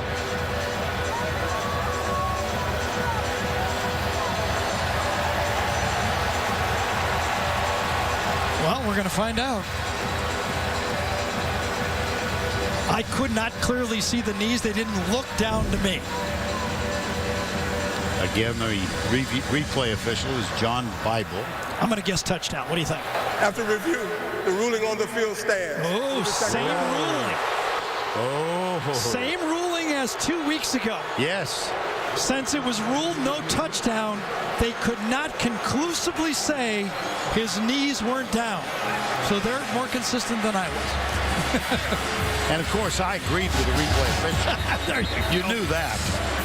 Archie Griffith and I both agreed. Yes, there you go. Archie Manning was not so sure. Right. Well, there was a goal line stand in last year's game, and it ended up Chad Kelly had to take it around the end and score on a keeper. Let's see what they do on second down. Will they run right at him again? He's got Ingram in the backfield. Oh, boy. No movement. How big was that call now? Boy. Javon Patterson, number 79. Offense, number 79. 5-yard penalty. Still second down.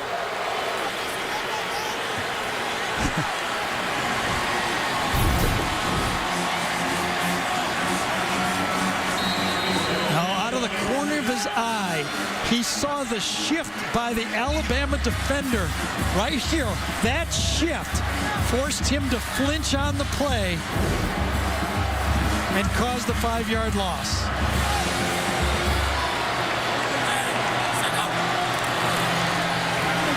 Kelly. Sean Dion Hamilton. They're almost playing Kelly on the run here, aren't they? Yes, they sure seem to be. Dion Hamilton never even looked at the ball carrier that time.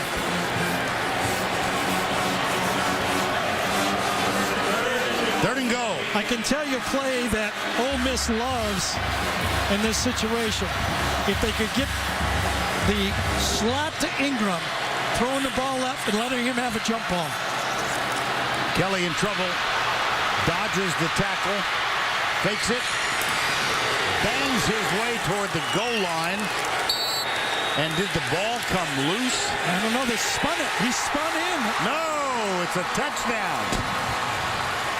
It was recovered, I believe, by Stringfield. Now they'll have to see if Kelly's knee was down.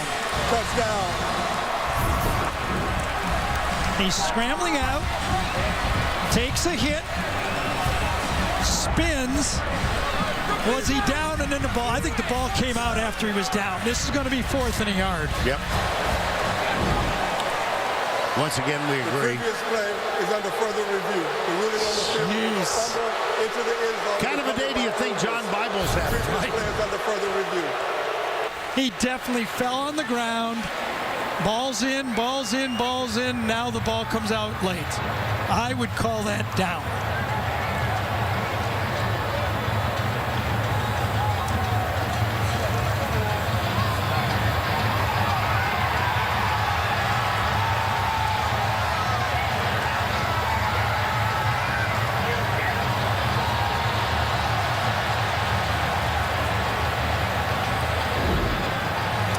Could not determine, and that looked to me, was there any movement before he hit the ground? I did not see it.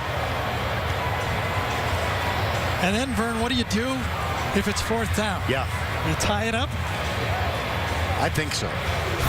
You've still got the 4th quarter to play.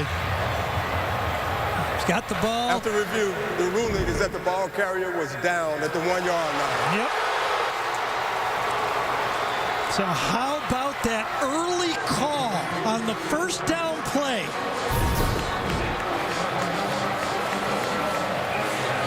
And now they got to get, what a goal line stand for Alabama. So it appears Ole Miss will attempt a field goal to tie it up. It's Gary Wunderlich.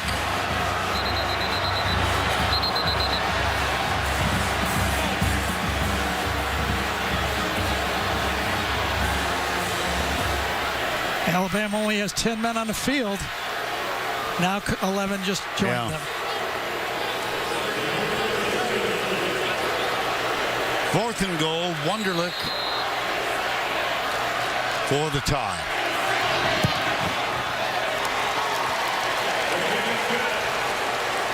.147 to go in the 3rd quarter. We are tied at 27. Okay, Vern wants me to handle the Geico rundown here of reviews. Is that how you do it, Vern? You bet. So the first Geico rundown was the pass, the original pass. Remember, this was called touchdown, and then after the review, it was down at the half-yard line. The first down play was called short, but then we saw the ball cross the line, and they said they can't change it. Then they had the penalty. The Geico play is still along. This is what a drive.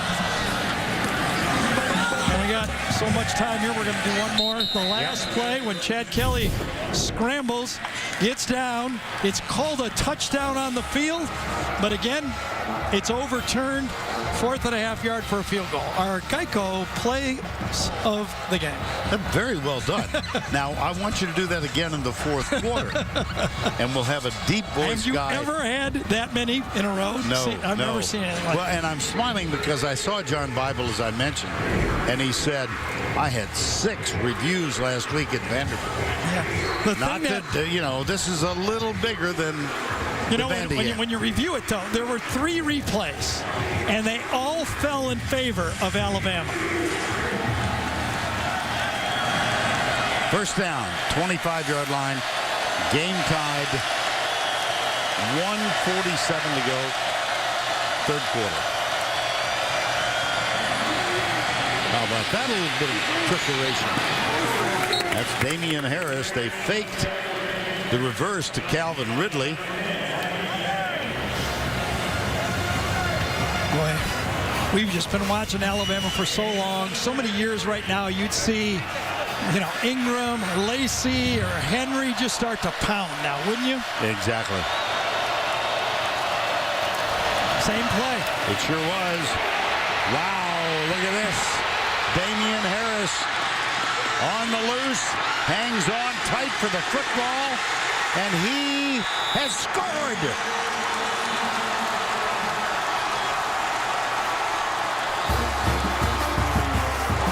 Alabama gave a little fast football back to Ole Miss. They repeated the same play. Both plays were successful, but was his knee down? We're going to start this all over again. following O.J. Howard. Nice cutback behind. Sprint to the end zone. Throws off a tackler. And then was his knee down? I think so. His knee was down, but we don't see the ball. Let's see. Knee down, short of the line. Here we go again. Yep. Same routine, other side of the field.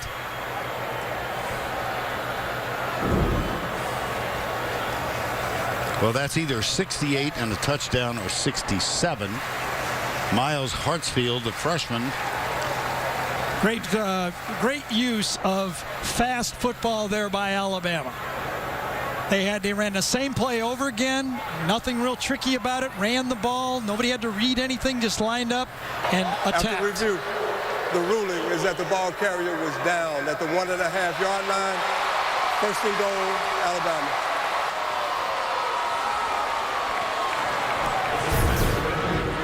I think 1.5 is a little generous, but we'll see. Ball's being stretched. Yeah, I can understand that.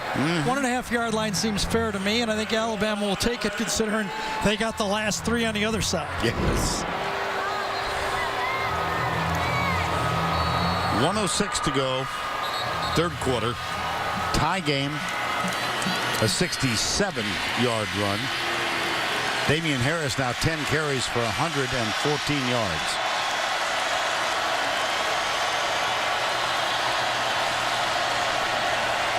Bo Scarborough is the running back. Hurts in the spread. Scarborough up the middle. I don't think he got in. No.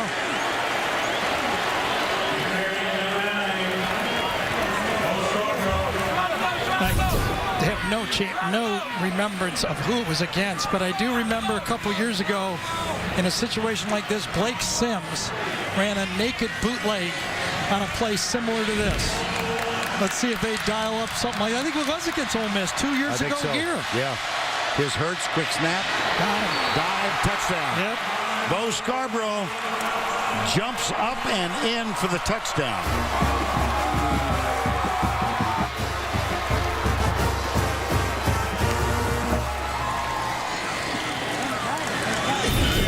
Well, that time the offensive line was able to double team inside, and Bozeman, Bradley Bozeman, number 75, helped next to him and then came off late on the linebacker.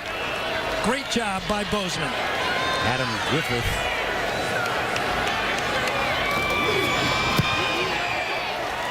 And that extra point is up and good. 75 yards, most of it on a huge run by Damian Harris. And Alabama has reclaimed the lead.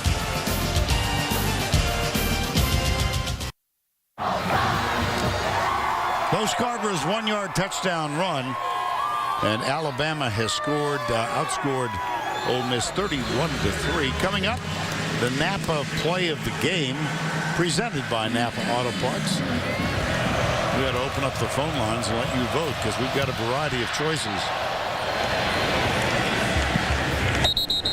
And that's going to be a touchback. Let's go to Adam Zucker in our New York studio for an Advocare update. Yeah, Vern, Alabama not the only top 5 team coming back today. Michigan trailed 21-7. This is the electric Jabril Peppers, 54 yards on the punt return. Michigan now on top 45-28 at the Big House. Back to you. I kind of thought that might happen. 34-27 here. 16 seconds to go. We just got an eternity to go in this football game. Oh, gosh.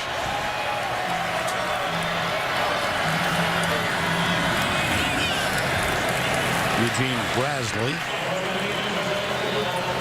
And that might be the final play. Instead, it was Devon Penniman. Well, we mentioned a while ago, Gary did, that their next running back is a true freshman. Reuben Foster is down. Oh, boy. If he's cramping up, I know Alabama fans hope he's cramping up. Very important football player for him.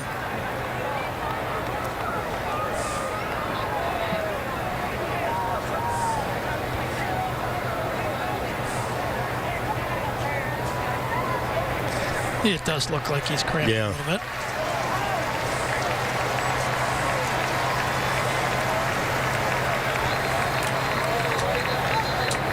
Warm, humid day here in Oxford.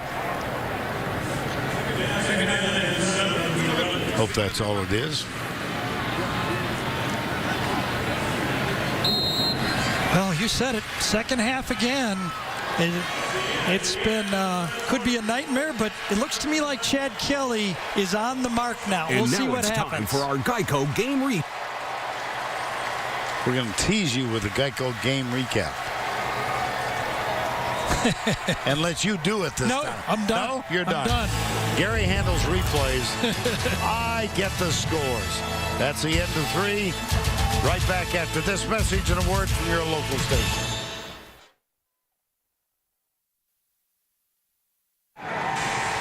Welcome back to Vaught Hemingway Stadium on the campus of Ole Miss in Oxford. 34-27. And Alabama outscored Ole Miss 17-3 in that third quarter. Vern Lundquist, Gary Danielson, Allie LaForce. And I don't know that we can top that third quarter stuff in the fourth, you think? I'll give you a play to think about. Ole Miss better find something to top it. Kelly, boom. That's a pretty good start. Yeah. Well, and that's nothing surprising, Vern. You go to players, not plays. And he went to Ingram again. What do you expect for the next 14 There better be more than that. There better be more of that. You know, the second halves have been a disaster for Ole Miss. They've been outscored by 39 points on the season. Alabama for the season is up 60 points. And Ole Miss better find a way to turn that around, and it's got to be through number 10. Now Kelly is 15 of 22 for 262 and a touchdown. Van Jefferson goes over to the left side. Kelly behind the intended receiver. Quincy Adebojo, and there is a flag. Yeah, this was an interesting Pass one. interference. Defense, number 26. 15-yard penalty, automatic first down. Kelly was throwing a back shoulder throw here, and Adebojo had no idea. And he ended up, look at, he wasn't even really trying to get around and bumped into him just as the ball passed him. That was the right call.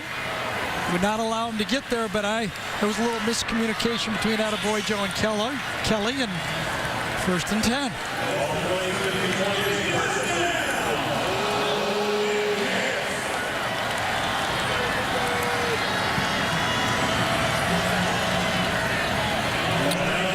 First down 10 after 29. Evan Ingram in tight. Just 4 yards back. He looks back at the coaches on the sideline and gets to play. Devon Penniman is the running back. Here's Kelly. Same play. This time Marlon Humphrey. Oh, I tell you, that time Evan Ingram goes, how could you not throw that ball to me? Watch, I think it is, right down the slot right here. Got him.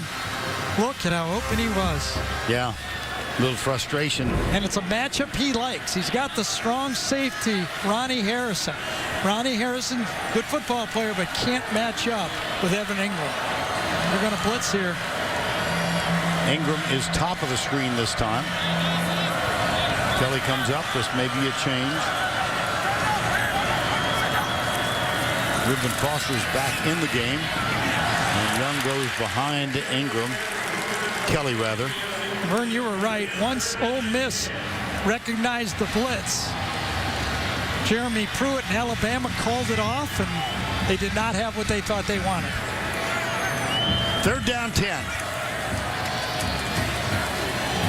Let's see if that Ole Miss offensive line can keep the talent of Alabama's pass rush off the quarterback here. 4 down, and the 4 are coming, and Kelly's running up the middle and bounces near the 21. That's going to be short.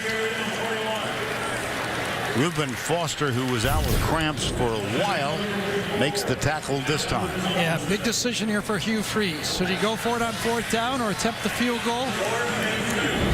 He's going to send Gary Wunderlich out.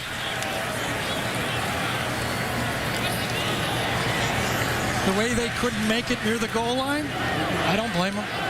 Taking a field goal here. Wunderlich has made 2 today from in close, 23 and 18. See if Alabama plays a little safe. They do. And the kick is through, 38 yards.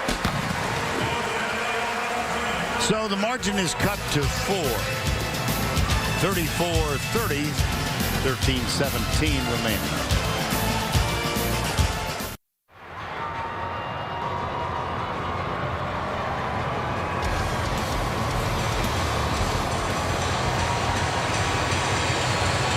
Now we're back at Vaught Hemingway in Oxford.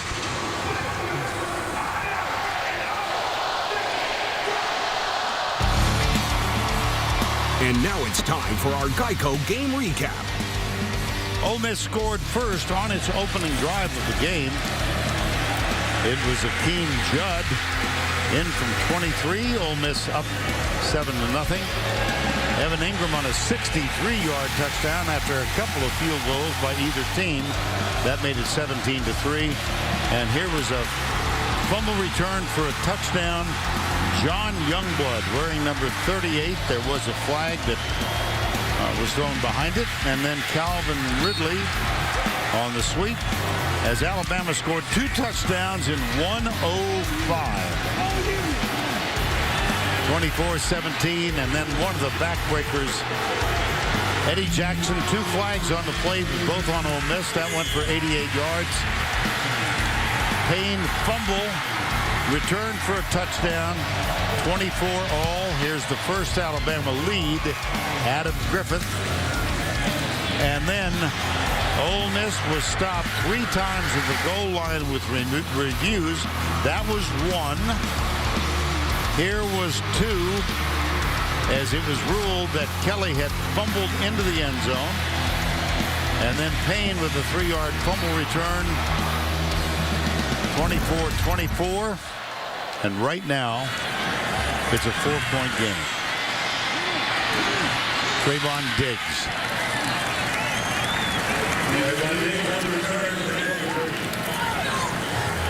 Need a break? Yeah. All right, Vern. Will you take over? I'll take over. Here's the problem for Ole Miss, okay? They've been keeping their safeties back to protect their injured secondary and their young safeties, and, you know, they're missing a corner. The problem is now Alabama has rushed the ball for 247 yards in the game. So now how do they adjust? Does Dave Almec continue to play back with his safeties, or does he say we have to move up and try to stop the run? Bo Scarborough is the running back. Jalen Hurts has played every offensive play as the quarterback. Here's Scarborough. And there goes Scarborough out across the 40 and tackled at the 44. There's a flag down back at the 22-yard line. Holding, offense number 50. 10-yard penalty. Replay first down. That's Alphonse Taylor. That wipes out a huge Alabama game. He's right there. Let's see what happens. The cut usually produces something like that. The defense sees him go a different way. And then just for a half second, Alphonse Taylor thinks he's got his guy going one way, and all of a sudden he's going the other way, and he gets a little bit of jersey. The last win when trailing by 21 or more in '89 here. They trailed by 21 and won 62-27. First down, 20. Nothing. Bo Scarborough again. We have no report that Damian Harris has been injured. Well, that time, Benito Jones, number 95, just beat his man. You know, oftentimes we can talk about schemes and everything that happens up front, but you got to win those one-on-one battles. And that time, Jones, number 95, just whipped up front and made the play. Second down, 18. Jones brothers are in there. DJ and Benito, 95 and 93 are inside. Hurts goes deep. He's got Calvin Ridley.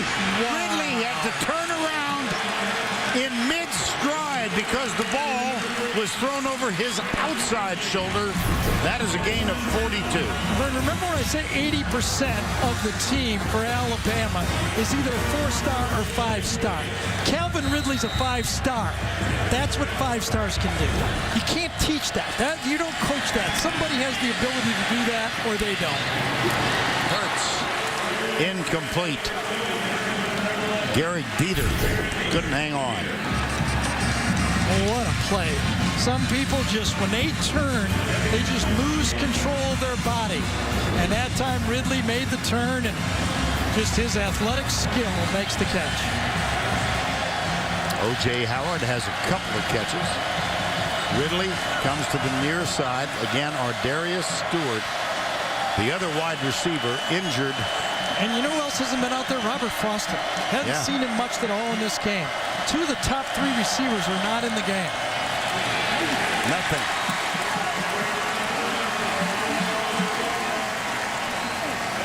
A.J. Moore with the tackle. Third down and long. Those outside linebacker / safeties in this 4-2-5 defense are now starting to crowd the line of scrimmage, and that's what he did. He crashed it and stopped the run. Scarborough heads to the bench. Joshua Jacobs comes on. 3rd and 9 and a 4-point lead. Hurts been keeping the ball on 3rd down. Let's see if they do it again. Hurts back to throw. Nope. Well, Joshua Jacobs was in the area, but Demarius Gates that time, number 3, really played the play very well on that one. He's got a running back going down the sideline, and the middle linebacker had nothing to do with it. He said, no way.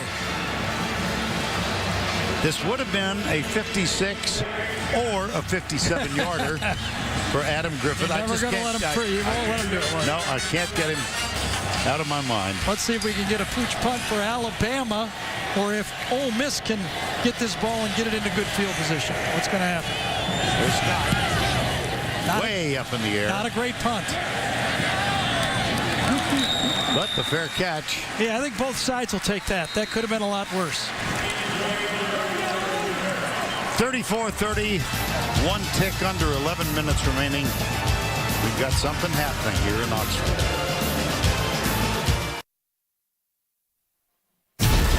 The Home Depot SEC on CBS is sponsored by Windows 10. Progressive. Sonic. And by Ram Trucks. We are back in Oxford with an invitation to stay tuned for the Jeep postgame show coming up after our game. 3rd week of the college football season. And of the 3 weeks, we had an overtime game. Our group at CBS, UCLA, Texas A&M. Last week we had... not an overtime game. It was not overtime. No. And it seemed like it went was on. Over early. We had an over early game last week. Yeah. Yeah, boy, was it ever. 1st down and 10. Kelly handoff. 1 yard, maybe 2. Hakeem Judd.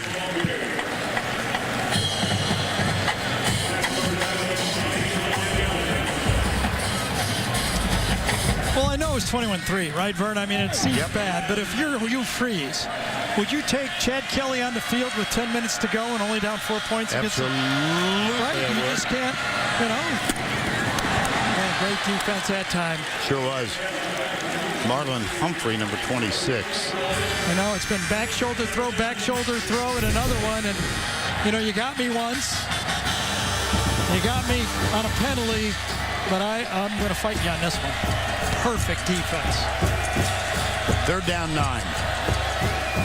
Ole Miss, 2 of 10 on 3rd downs. 2 wide left, 1 wide right. Four-man rush. Kelly into the flat. Evan Ingram. And he tries to break the tackle. He does, but does not pick up enough for the first down. Alabama stayed just in a zone defense, backed up and challenged Chad Kelly to dump the ball off. He did. They came up and made the tackle. Alabama drops back, forced the tackle, and it's short of the first down. Shaheen Carter, number 5, made the tackle. Eddie Jackson, as we mentioned, an 88-yard punt return for a touchdown. That right now is the difference in this game.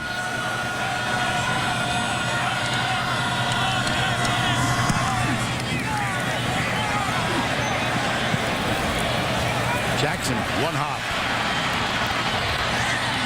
to the 42-yard line.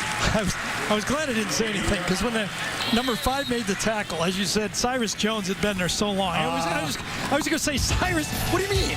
That's Cyrus Jones, but it wasn't. It could have been Archie Griffin.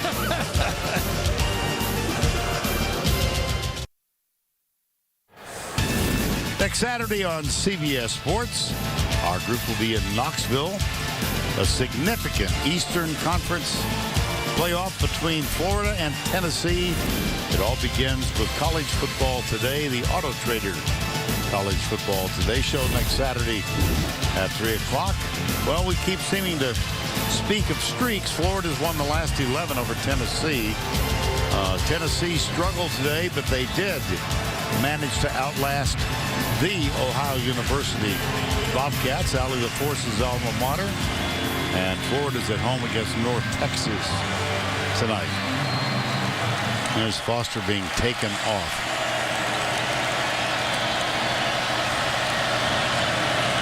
First down 10. Hurts still has it, gets a good block on the edge. Breaks the tackle. Let's see, it's a foot race, and he's going to be dragged down from behind, but he gets near the 17-yard line. Well, that'll now make it. Alabama will have 2 players on offense that have rushed for over 100 yards in the game. One of them's a running back. The other one's a quarterback. That block on the edge was Forrestal Miller, number 87. And here is the run. Damian Harris. Jalen Hurts, true freshman, Channelview, Texas. How about that? Tyler Watts, 15 years ago at Ole Miss. Yeah. I was going to say it might go all the way back to the Wishbone days.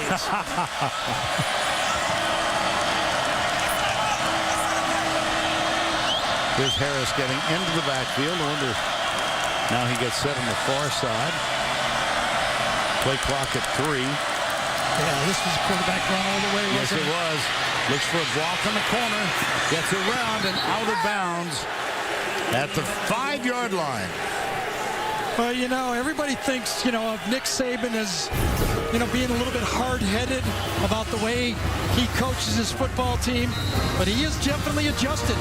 The modern rules have allowed RPOs and, you know, plays that you can run a play and have a pass play, and he has let Lane Kiffin run this offense, and it has definitely changed in the last 3 years. Here's Hurts again. Down the sidelines, he hurdles. And yeah, I think he went in, didn't he? Did he step out?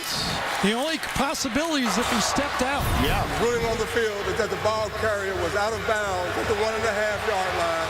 It'll be second down. Yes, he did. Good he call. did. Actually, 2.5-yard line. Well, and one would be wrong if one wondered if he. I'm getting confused. He might have stepped out at the end. Yeah, but right here at the 2.5-yard line, his right foot's out right there. Right there. My point being that his right foot. Oh, I see. Yes, before he crossed the goal line. Yeah. Can I have that back? Hey, once you do the Archie Griffin thing, you're free the rest of the day.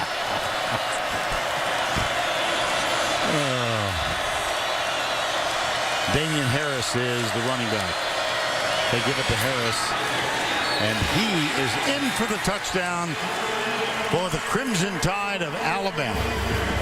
Well, they sure mixed up the running game, and they attacked it with the running game this whole drive. They had, what, 5 plays or 4 plays, and they ran every single one of them and punched it in. It was a combination of the quarterback and the power, and Ole Miss is just, I don't know if they've run out of gas on defense, because that's 71 plays by Alabama. 58 yards on that 5-play drive, under 3 minutes. And Adam Griffith is on to punt, to place kick.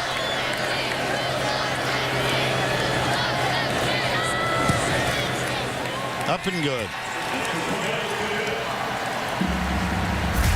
You know, Vern, Alabama has the big advantage in plays, and now they're starting to run it. Started out with this quarterback keeper, and it finished with the quarterback keeper down to the 1-yard line, steps out, and then they just power it in. Same formula. They may go a little faster, but they still love to run the ball for close over 300 yards.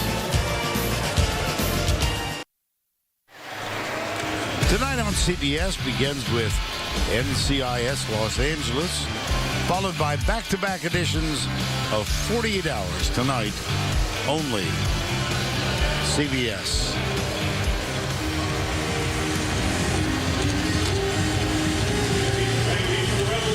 Well, one more strong shot now for this Ole Miss offense. Put a touchdown on the board and then get a stop. See what happens. Adam Griffith.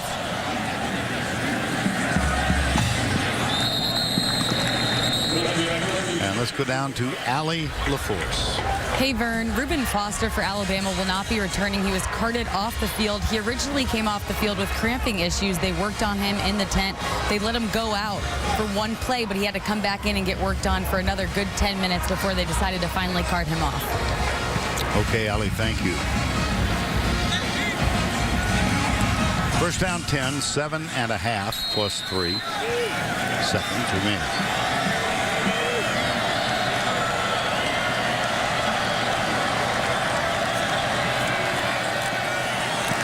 Kelly, deep right side. For the moment, the man is open. There it is. And it is caught. Van Jefferson. We talk about it all the time. You can have great coverage. I've been doing Alabama games for 10 years. They play pump and run like that all the time. If you throw a great ball, you're going to complete it. Beautiful. Shaheem Carter was defending. Here's Kelly. And good contact at the point of the catch. The catch made to Morier Stringfellow.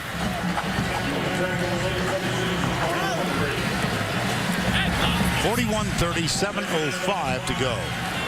Hugh Freeze and Ole Miss at home next week against Georgia.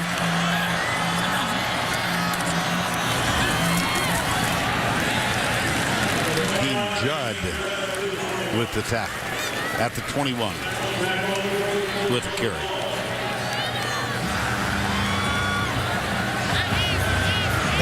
Backups are in for Alabama. Joshua Frazier and Dakota Ball, number 44 and 69, are playing defensive tackle. Deshaun Hand, number 9, is in there. And I think Ryan Anderson is the other player. Rashawn Evans also on the field. Yeah, Evans is playing in place of Reuben Foster. Right. Let's see if this was... We all remember Dakota Ball played a little tight end, and now he's back on the defensive line. First down.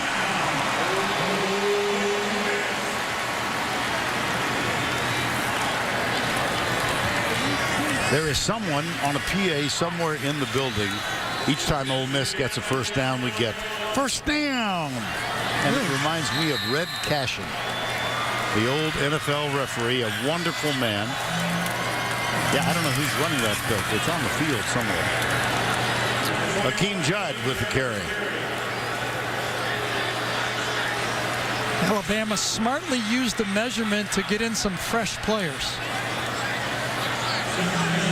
6:20, second down and 9.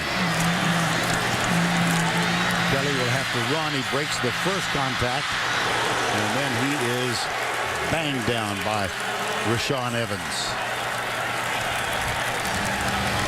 A fresh pass rush that time, a little pressure on him, forced Kelly out, and then, ouch, you saw it.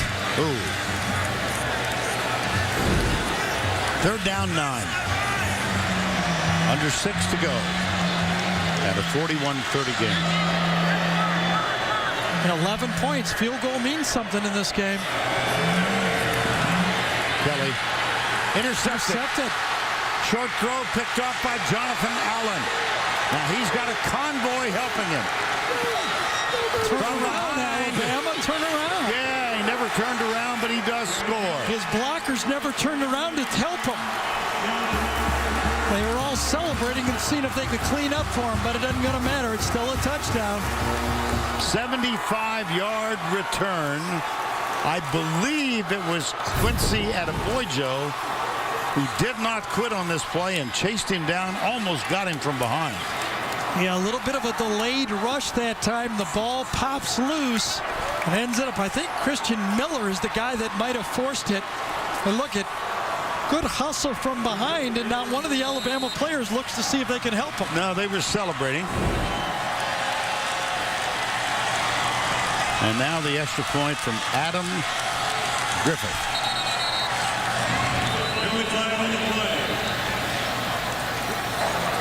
False start. Offense. Number 89. 5-yard penalty. We'll have to try. Still didn't see exactly who got the hit that forced the errant forward. It was almost a fumble, half slip, interception. Tim Williams, we believe, was the guy who got there first. Gotcha. And it was basically a 3-man rush to start it.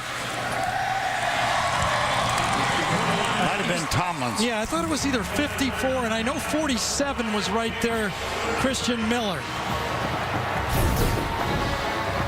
Let's see, Williams is the guy who sticks his arm. Yes, it is Williams. It makes the ball go forward. Williams gets it. Miller's a little late, and that's probably the ball game.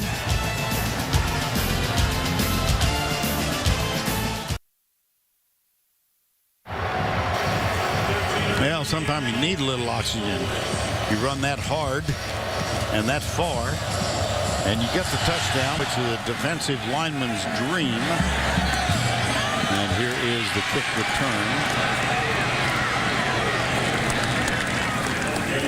That's Kilo Moore, number 13.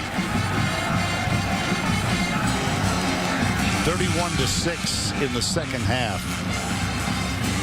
It seems light years ago that it was 24-3 Ole Miss.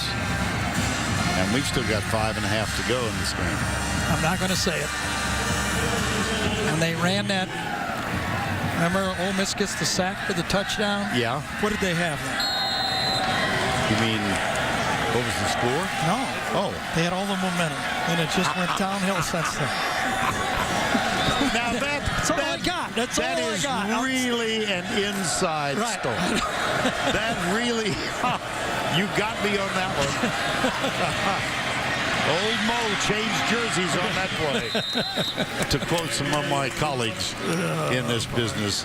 Hey, we're all hard-headed in our own ways. Neither of us. 48-30. 5:11 to go.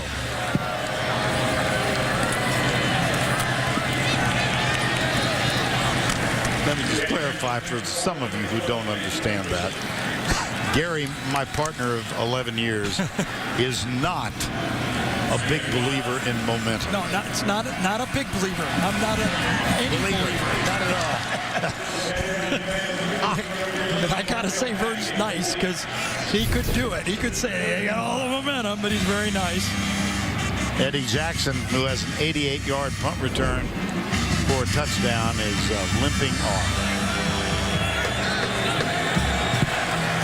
35. I mean, in between, Ole Miss has played Wofford, a triple option offense, but remember now, this is a familiar sight for Hugh Freeze. They led Florida State 28-6. And they lost 45-34. And now in this game, as Vern told you, it was 24-3, and it's 48-30 right now and counting. So it has not been a good finish. Only 2 field goals, right, in the second half here? Yeah. And their offense gave up a touchdown, and there's the differential from the first half and the second half. That's extraordinary. That was a catch by Evan Ingram, 18 yards.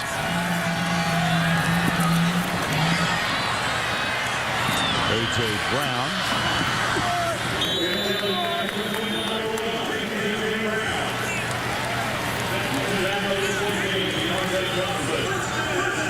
You're the guy?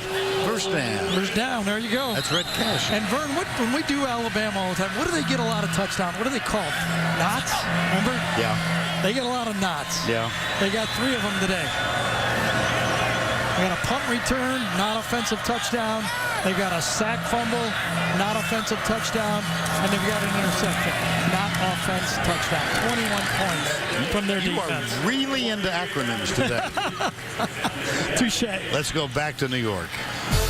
All right, Vern, thanks. And Gary, Danny Etling keeping that momentum going from a week ago as he nails DJ Chark here with the touchdown pass. 7-0 Tigers on top of Mississippi State in their gridiron gold throwback unis. All right, Adam, thank you. That's cold, Adam, real cold, I'll tell you. Kelly has to throw it away, and it's a jump ball, almost picked off. Ryan Anderson with the pressure on Kelly. Kelly now 22 of 36. He has thrown for 356 yards, 1 touchdown, and 1 interception. Eddie Jackson strolling toward the locker room. Is he coming back? He's coming back.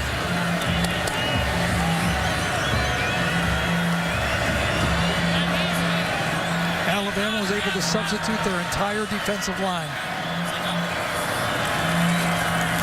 Kelly across the middle. Oh, picked by the umpire. DeMarcus Lodge uses that little unexpected help. And watch, after the ball is completed, watch the umpire get right in the way of the tackle. Boom, watch the block. Nice. First down 10, 3:25 to go. Down low, attaboy Joe with the grab.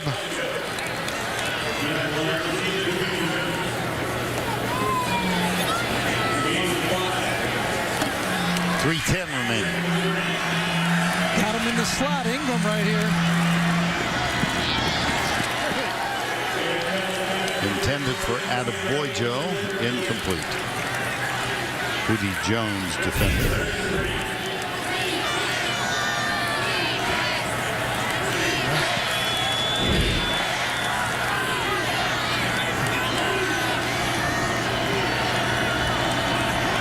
Let's see if they can't find a way to get it to their big guy right here. He cuts inside. That catch is made for a touchdown by DeMaurier Stringfellow, number 3. Alabama playing off in this. Kelly sees this matchup to the outside. No press coverage. He likes it. He goes right to it. Actually a half of a push-up, but he gets away with it and no call. Gary Wunderlich on for the extra point. That's a 12-play, 78-yard drive. First touchdown for Ole Miss in this quarter. Wunderlich's kick is up and good. It is 48-37. There's the touchdown catch. Alabama gets the ball when we return. Tonight on CBS, we'll begin with NCIS Los Angeles. And then back-to-back editions of 48 Hours. That is tonight on CBS. Vaught-Hemingway Stadium on this beautiful campus of Ole Miss. Put this on your bucket list. This is one you'd love to see someday. Well, here we go with an onside kick. Alabama will have their hands team in. Yep.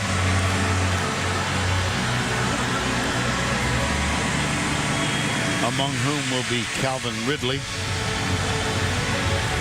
So they've got 8 up, 2 5 yards off the official line and 1 deep.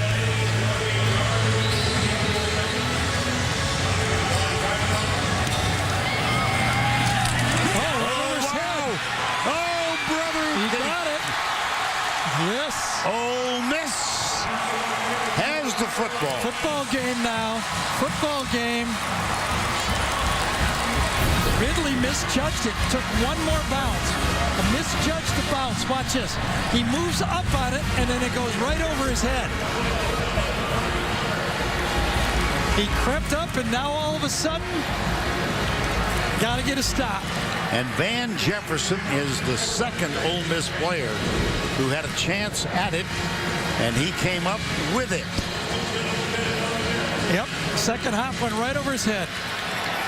Made the mistake of moving just a little bit too fast for the ball. Should have stayed back and kept it in front of him. Ole Miss with all 3 timeouts remaining. They are down by 11. Kelly, all kinds of time. Deep in the end zone. Touchdown, A.J. Brown.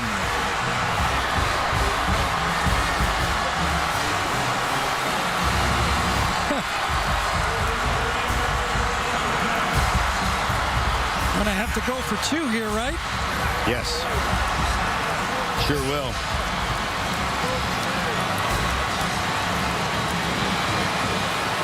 On the first play after the recovered onside kick. We've seen those 2 kids with that look. Iron Bowl 2013. It was the powder blue jerseys just about 5 minutes ago that was doing that. Yeah. Here's Attaboyjo. He'll be on the right side. DeMaurier Stringfellow is wide to the left. Hakeem Judd in the backfield. And the try for 2 to make it a 3-point game.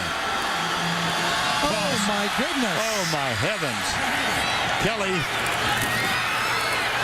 Oh, wow. Well, first of all, they hadn't taken a snap from from underneath the center all game. So on the 2-point play, they go from under center, and they blow it.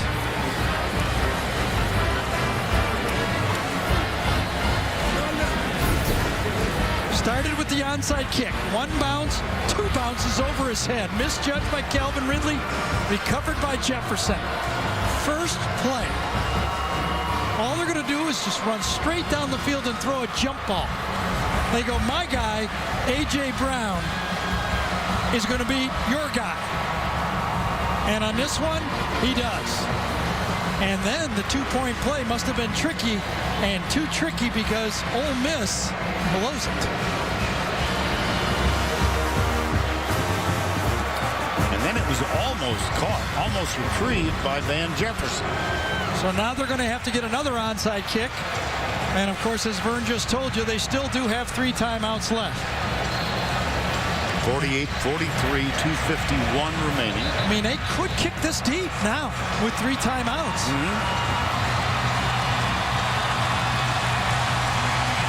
13 points in 8 seconds.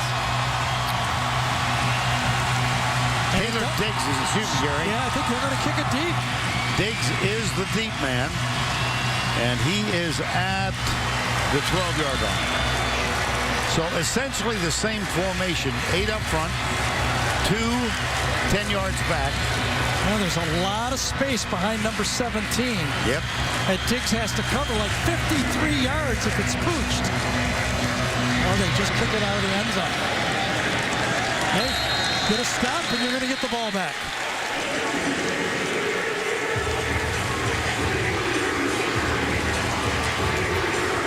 Chad Kelly for the day. 26 of 41 for 421 yards and 3 touchdowns. Hurts with 158 in the air and 146 on the ground.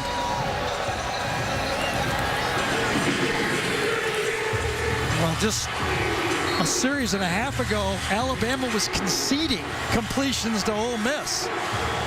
And then after the onside kick, it was a little bit of panic and a lob into the end zone for a touchdown. Now let's see what the clock management is for Hugh Freeze and Ole Miss. It's Damian Harris. Okay. Second down, A.J. Moore makes the tackle. And the clock will run. All 3 timeouts remain for both teams. Second and 8.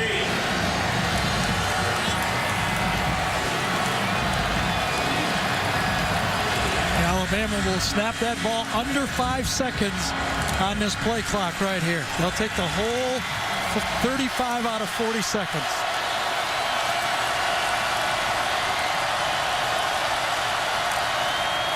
Handoff.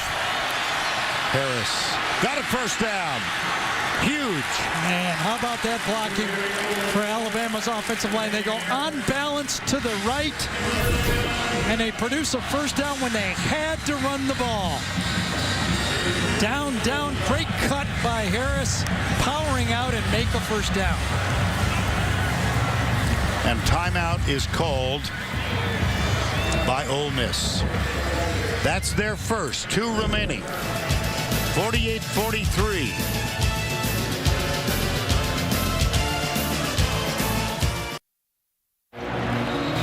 .91 points scored today. That's the most scored by these two teams in this lengthy rivalry. 48-43. Verner's 121 seconds left in the game. Ole Miss, even if they stop them twice now, okay, and they take some client time off, maybe 5 seconds per play, there's going to be about 70 seconds left in the game if they get 2 stops. They only have 2 more timeouts. Keep running. Bo Scarborough this time. And ball safety uppermost in his mind, ball security. They're going to let the clock run after this one and use his timeouts after 2nd and 3rd down. 2nd down, 6. Did he fumble that ball on that play? I don't think so. I wonder if Bozeman ended up, there was a little bit of action at the end of that play. Let's take a peek. 5 seconds on the play clock. 3, 2. Hand it off. Damian Harris. Have to take the timeout here, even though it's 3rd and inches. You got no choice.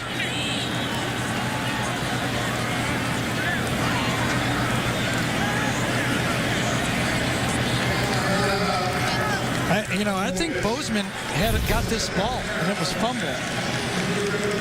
Bo Scarborough gets hit. Ball comes out. Look at that. And Bradley Bozeman, I thought maybe the ball was out.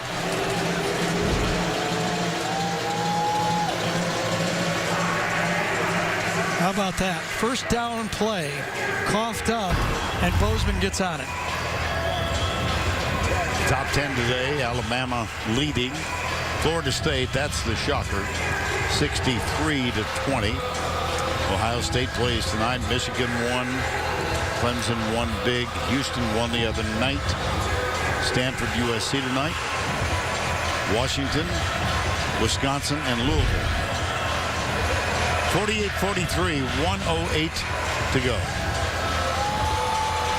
So Lamar Jackson, Bobby Petrino, and the Louisville Cardinals put the most points on a Florida State team in the history of Florida State football. 63. I'm not a prognosticator, but I think Lamar Jackson is going to be pretty far up there on the Heisman wish list. 3rd and inches. Got it.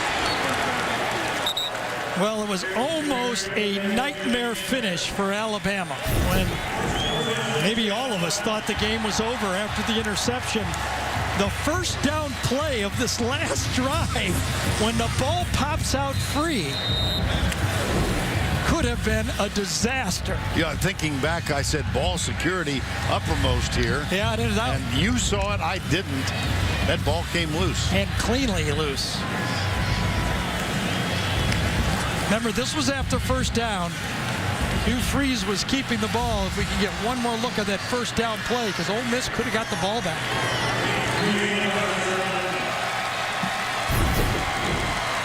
Remember, first down, ball pops out. Usually the defense gets a play like that because they're facing it. All the linemen are blocking.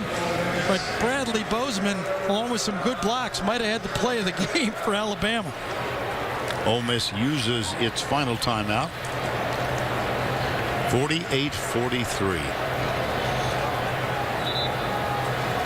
I bet that man's not going to be very happy after this. I think he's going to do one of those that he did against Arizona State. Against Arkansas. Remember, everybody criticized his team for winning 14-13, and he goes, a win's a win. And I think he's going to look at this game and now try to build up his team afterwards. He's going to say, I'm really proud of the way we fought, and he's not going to see the little mistakes. He's going to be very positive after the game. That's my prediction. Interesting.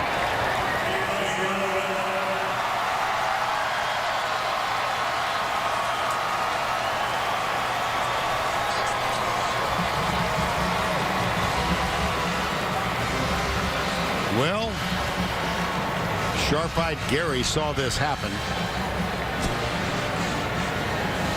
The fumble recovery from Bozeman. Let's go down to Allie LaForce with Nick Saban.